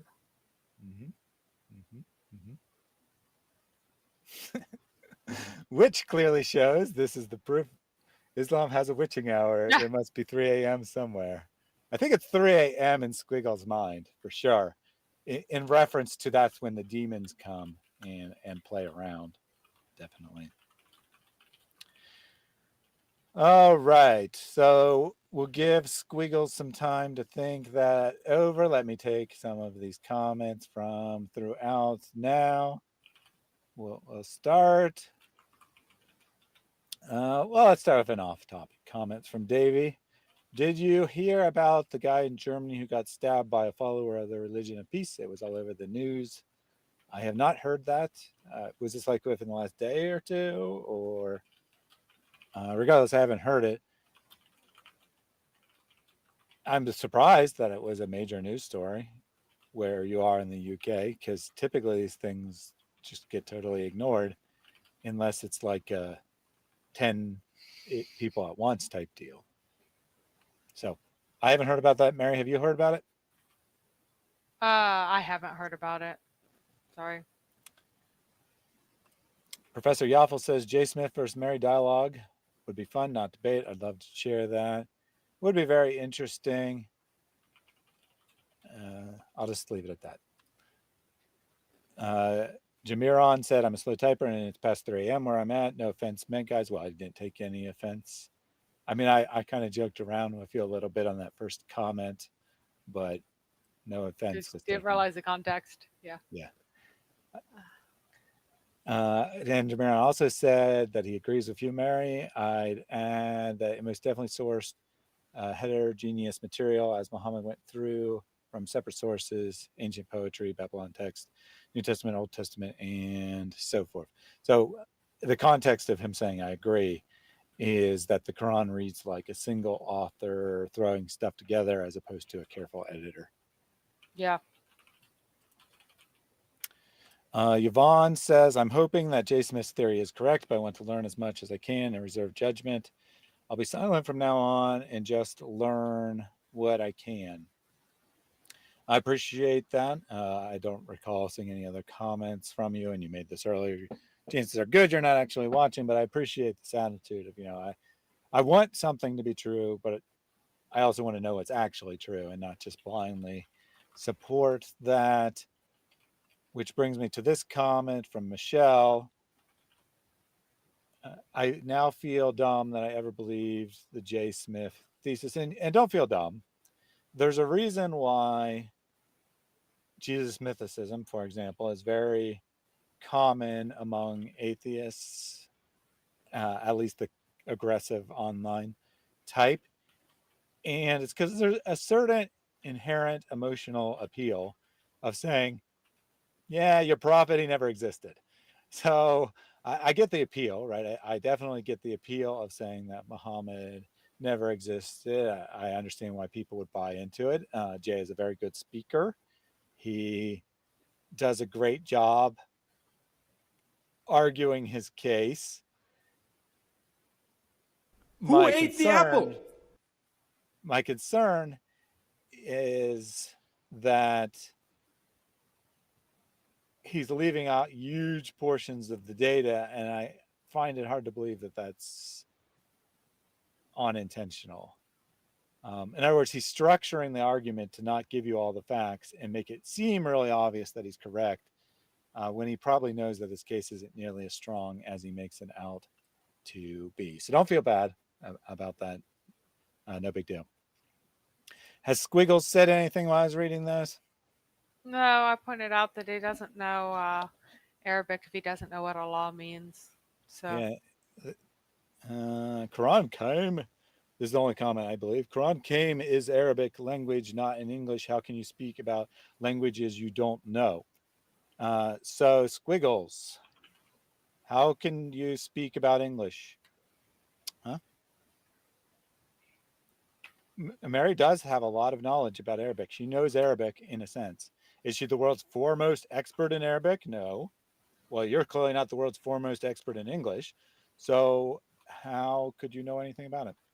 How can you speak So it's funny, but Elizabeth Victoria, who doesn't know Arabic herself, somehow gave me the correct answer on Allat.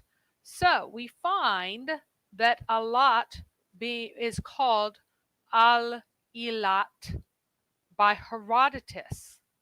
And that indicates, and the reason why there's a question is because you would expect the feminine to be Allahat, not Allat, or because goddess is actually Al-Ilahat. The goddess is not Al-Lat. And so that actually caused some confusion about what Allah means, because or not Al-Ilat, because if it's transparently, there's a connection between Allat and Allah. There's a feminine masculine, the same thing. It's going to have the same origin almost certainly. And I don't know why I have suddenly turned ridiculously orange, but for some reason my white balance is now off. Sorry, guys. Looked much better at the beginning of the stream. Now it's completely nuts.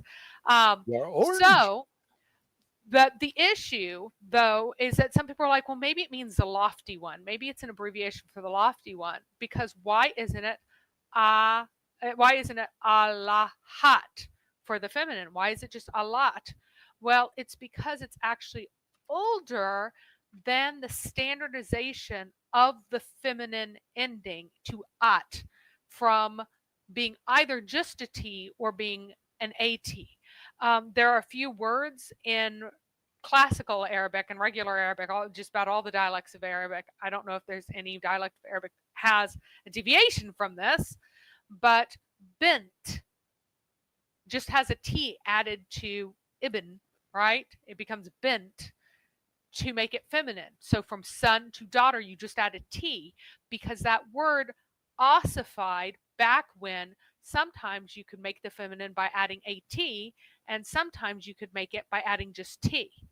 And even though the regular term goddess, we know in Arabic only from the time when standardization became AT for everything, and almost everything changed to that. The word, the title for Allat appears to predate this. And the reason we know this is from Herodotus. And of course, and I'm speaking about Arabic right now. And our ignoramus here, our fool in the chat, does not understand that. He doesn't know that the feminine of goddess apparently is al-ilahat, not ilat. And so you have to make an explanation for why it's alat and not al-lahat. So. Indeed. But I think he actually did know that. And that's no, I don't. He absolutely did not know that what goddess actually was. He knew that it was no, not the specifics, but knew that, because remember, he actually gave this away. He said, you would say that it's just the feminine form of Allah, when you said no, or actually said you are saying that, and that's why you're stupid, even though you said no such thing, indicating that he did. I'd ask him what it was, like the word.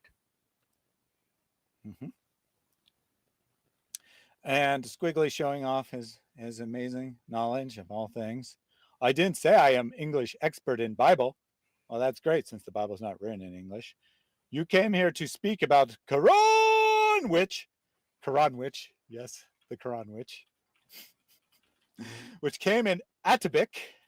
So you need to study it very good before speaking about it. Well, Mary has studied Arabic very good before she was speaking about it. But you see, you have not studied English very good before speaking in English.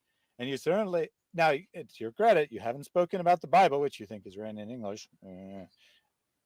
So I won't go and say you don't know Koine Greek or Biblical Hebrew or Aramaic, but I will say that 90%-ish of Muslims don't speak Arabic. Well, 100.0% don't speak Arabic, but you know what I mean, Arabic. 90% of Muslims don't speak Arabic in any way, and thus they can't speak about the Quran. Please tell me what Muslim anywhere in the world speaks Arabiya of the Quran. Go ahead, tell me where Arabiya of the Quran is spoken, or was spoken, or has ever been spoken. Because it's an artificial poetic register that people didn't converse in ever. It was always this fake way of sounding oldie-fashioned and highfalutin and stuff. Well, everyone, be on the lookout for the Quran witch. Very nasty. Yep, it'll get Quran warlock, not so bad, but that Quran witch, she'll get you. So just to wrap up and explain my fundamental thesis, the Quran is not a book that was written by someone through planning and intelligence. It wasn't created at one time, written down. It was made up as someone went along. And if you want to argue that Muhammad was not a name but a title, okay, fine, whatever. There was a human being who was given that title. It's really at the point that you concede that it was made up as you go along, to try to argue that it was other than a self-declared prophet is just not a winning strategy. It was made up by a not very bright person who continually contradicted himself, but he had the charisma to get followers. People teach remarkably idiotic things and get cult followings, especially if they're giving people lots and lots of money, as he was toward the end. So I would really like everyone to think about the incredible stupidity that are the instructions on night prayer, how that was the only type of prayer that we know that Muhammad partook in for quite a while. For years, it was his only prayer. And all night prayer lasted for at least months before he gave up on Allah, making his appointment, and was reduced to the 1/3 of a night, half the night, 2/3 of the night, somewhere around there. And then it just all gets thrown out the window. Everything that they've done gets thrown out the window because jihad is more important. Why is jihad more important all of a sudden than the fundamental, the pillar, the cornerstone of orthopraxis, of how you were actually a Mohammedan up until this point? It's gone now. So this is not a book that was composed at one sitting, even by a stupid person. This has to be a book that was made by a person who is stupid and made over years with abridgments and abrogation insertions. And the reason why it has the insertions it does is because it was always primarily as a fragmentary written text. Just like whenever I was, just as was being described in the narrative about Umar going, whenever someone is reading to Umar's sister from Taha. So he's reading from Taha to his, because it's written. And so you can only change so much. So you can only alter so much. So Muhammad tacks on these particularly stupid things because he can't pretend he didn't say it. And he has to do something to make this previous writing appear legitimate to the most brainwashed people in the world, his followers. But they at least have to be able to buy that this is being revealed as it goes along. He can't just go, oopsie. And so this is how he deals with having to deal with the realities of the stupid stuff he introduced without actually saying oopsie.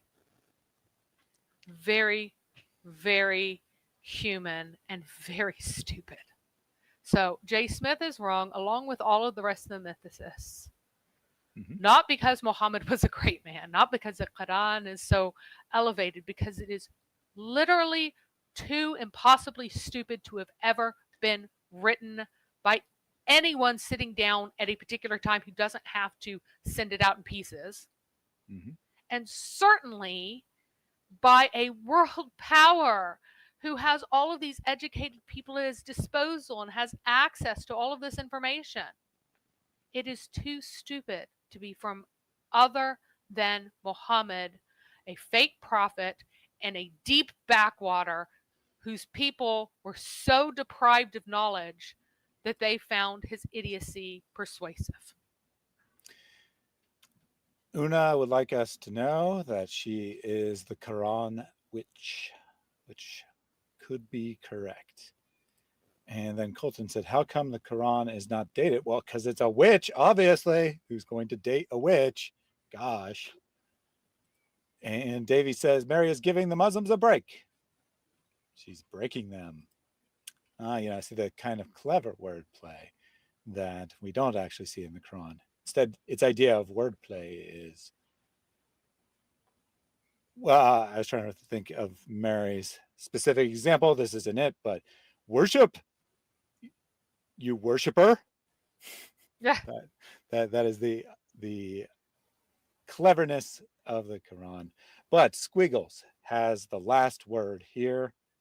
Not the last thing I'll say, but the last word on this argument. He says, the stupid who does not know I have made good points. This is why I can't explain anything in English, because Arabic too hard.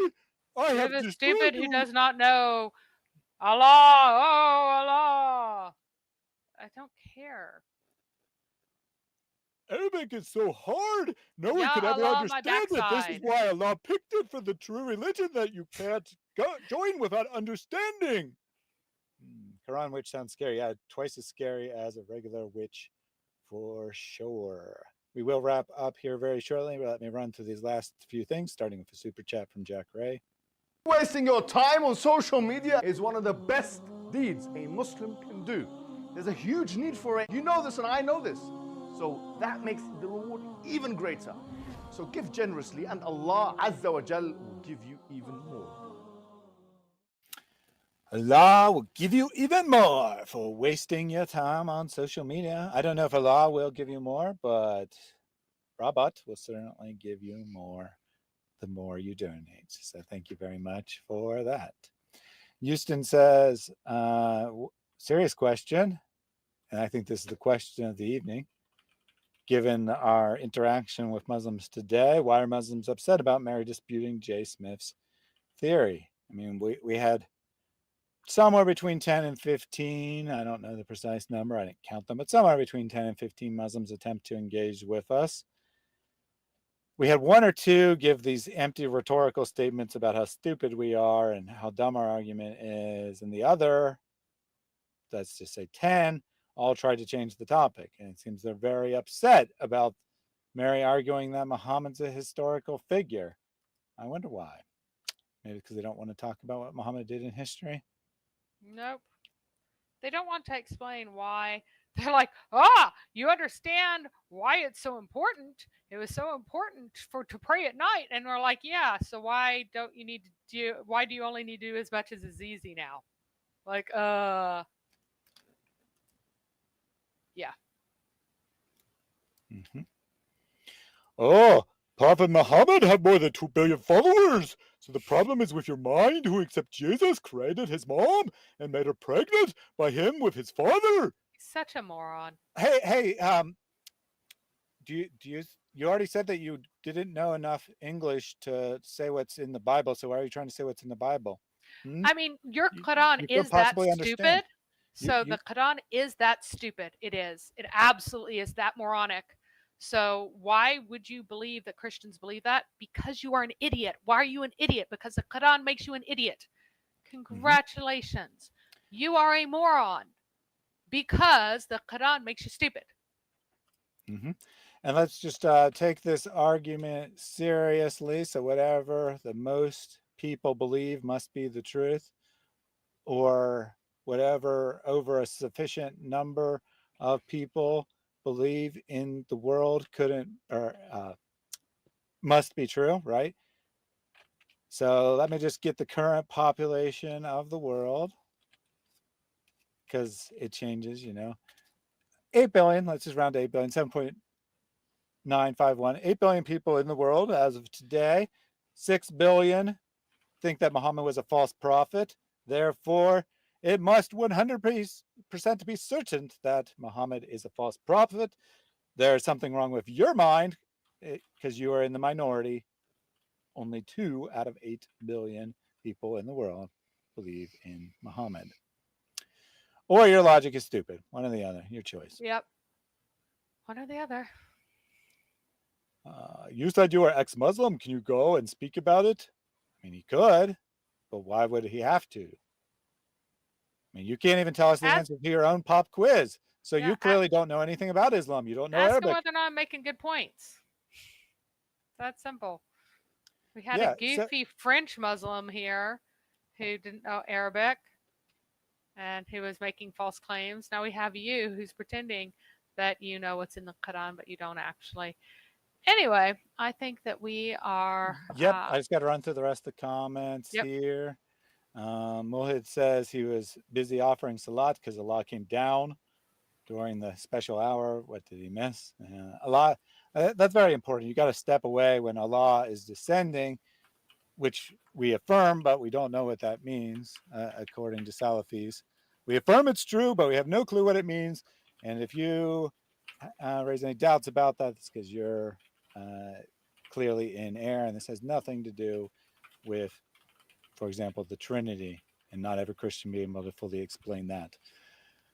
Anyway, appreciate you coming back after giving your prayers. There's a replay for what you missed. We already did that one. Professor Yaffle, whether Muhammad existed or not, I like to assume he did when witnessing to Muslims. It's easy to dismantle Islam when assuming the standard narrative. I mean, that's kind of my policy. I don't need from, let's put it this way. I don't think that the standard narrative is true. But if it is, Islam is still completely and totally false. I'm happy to take people, and as you've seen in many actual discussions, I'm happy to take them and grant every one of their stupid assumptions and still lead them to the contradiction, because their beliefs are always contradictory, no matter what they happen to be. So I think it's a good strategy to start where people are at. That said, the historical critique is powerful. It does cause people to leave Islam. So if that is what you feel called to do, then by all means do that instead. Morgie agreed, said it's irrelevant if Muhammad actually said and did all those things that were in the Hadith. What matters is that the Muslims believe he did. So I don't have anything to add. Same things I already said on that.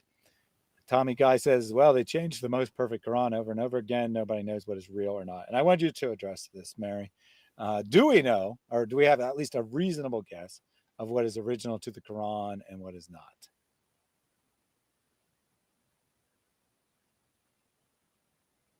Mary? Sorry. Yeah. They did change the most perfect Quran, but like this pretty decently represents parts of what Muhammad taught. I really think it does. Now it's not entirely teaching it. It's not coherently teaching it, certainly, because nothing he ever taught ever came together coherently. So I think that you can generally say that just about everything in here was something that Muhammad did teach, because they were willing to kill each other if people were adding stuff. But there's a ton that he taught that's left out, and it's entire surahs, according to the Shia history and according to what the Christians said about what the Jews did. No, I'm just yelling at someone online. So I'm just yelling at our squiggly friend. Mr. Squiggles. Mr. Squiggles. All right. The last slide is black. Is it one-eyed? Well, we know for sure it's not Muhammad, because Muhammad was not black, and if you say he was, you will get the death penalty.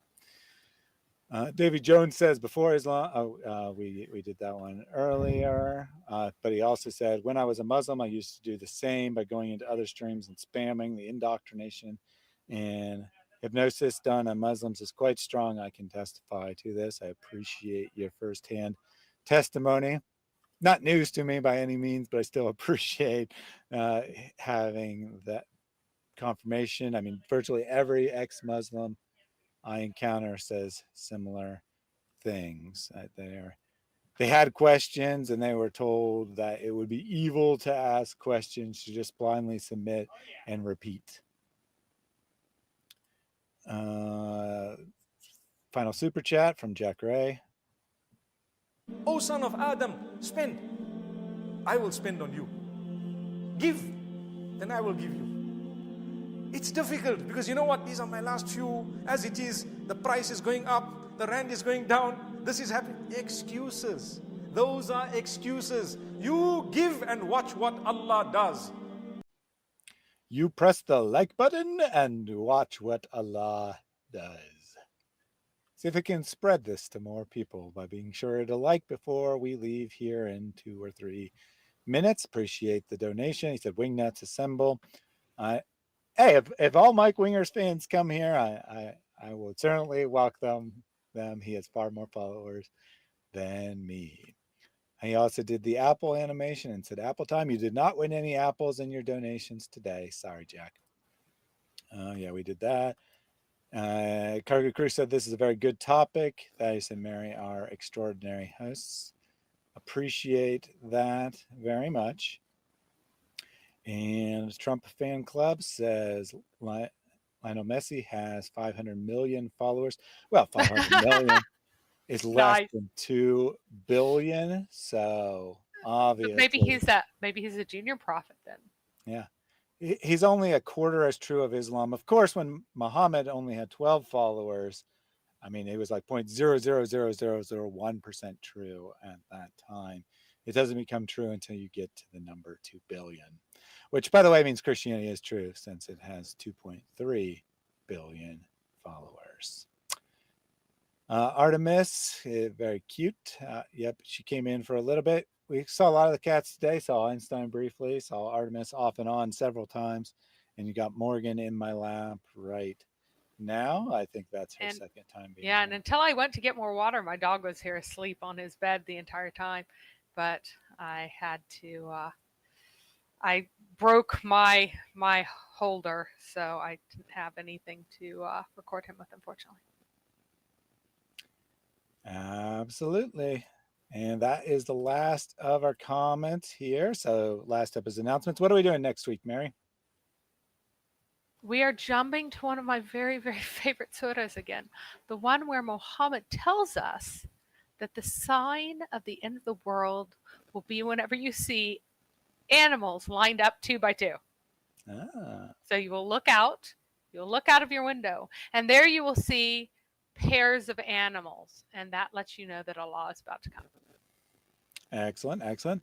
I'm attempting to reschedule the debate with Ultimate Truth. He seems to be totally incapable of using email. No, he can't.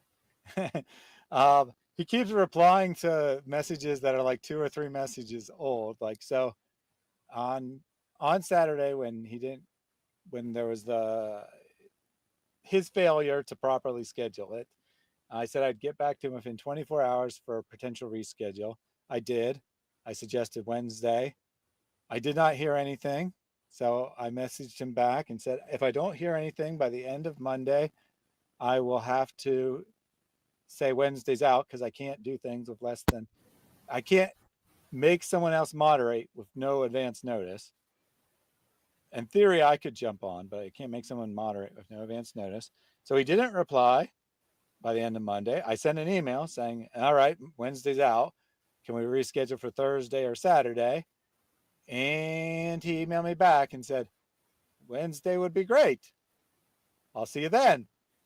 So I emailed him back and said, why do you keep responding to previous messages? I just told you I can't do Wednesday anymore because you didn't give me notice. So anyway, I'm trying to schedule that. Don't have high hopes of that getting on the schedule. It might take quite a number of emails for me to be able to actually schedule that. I will have my Bible study on Friday. Assuming that debate doesn't happen, maybe I'll do an impromptu solo stream, maybe get back and look at the comments on the 100 Reasons video like we tried to do before, and Muslims shut down that stream. Obviously, we'll be back here on Tuesday with Mary. Until we meet again, everyone, God bless. Have an amazing day.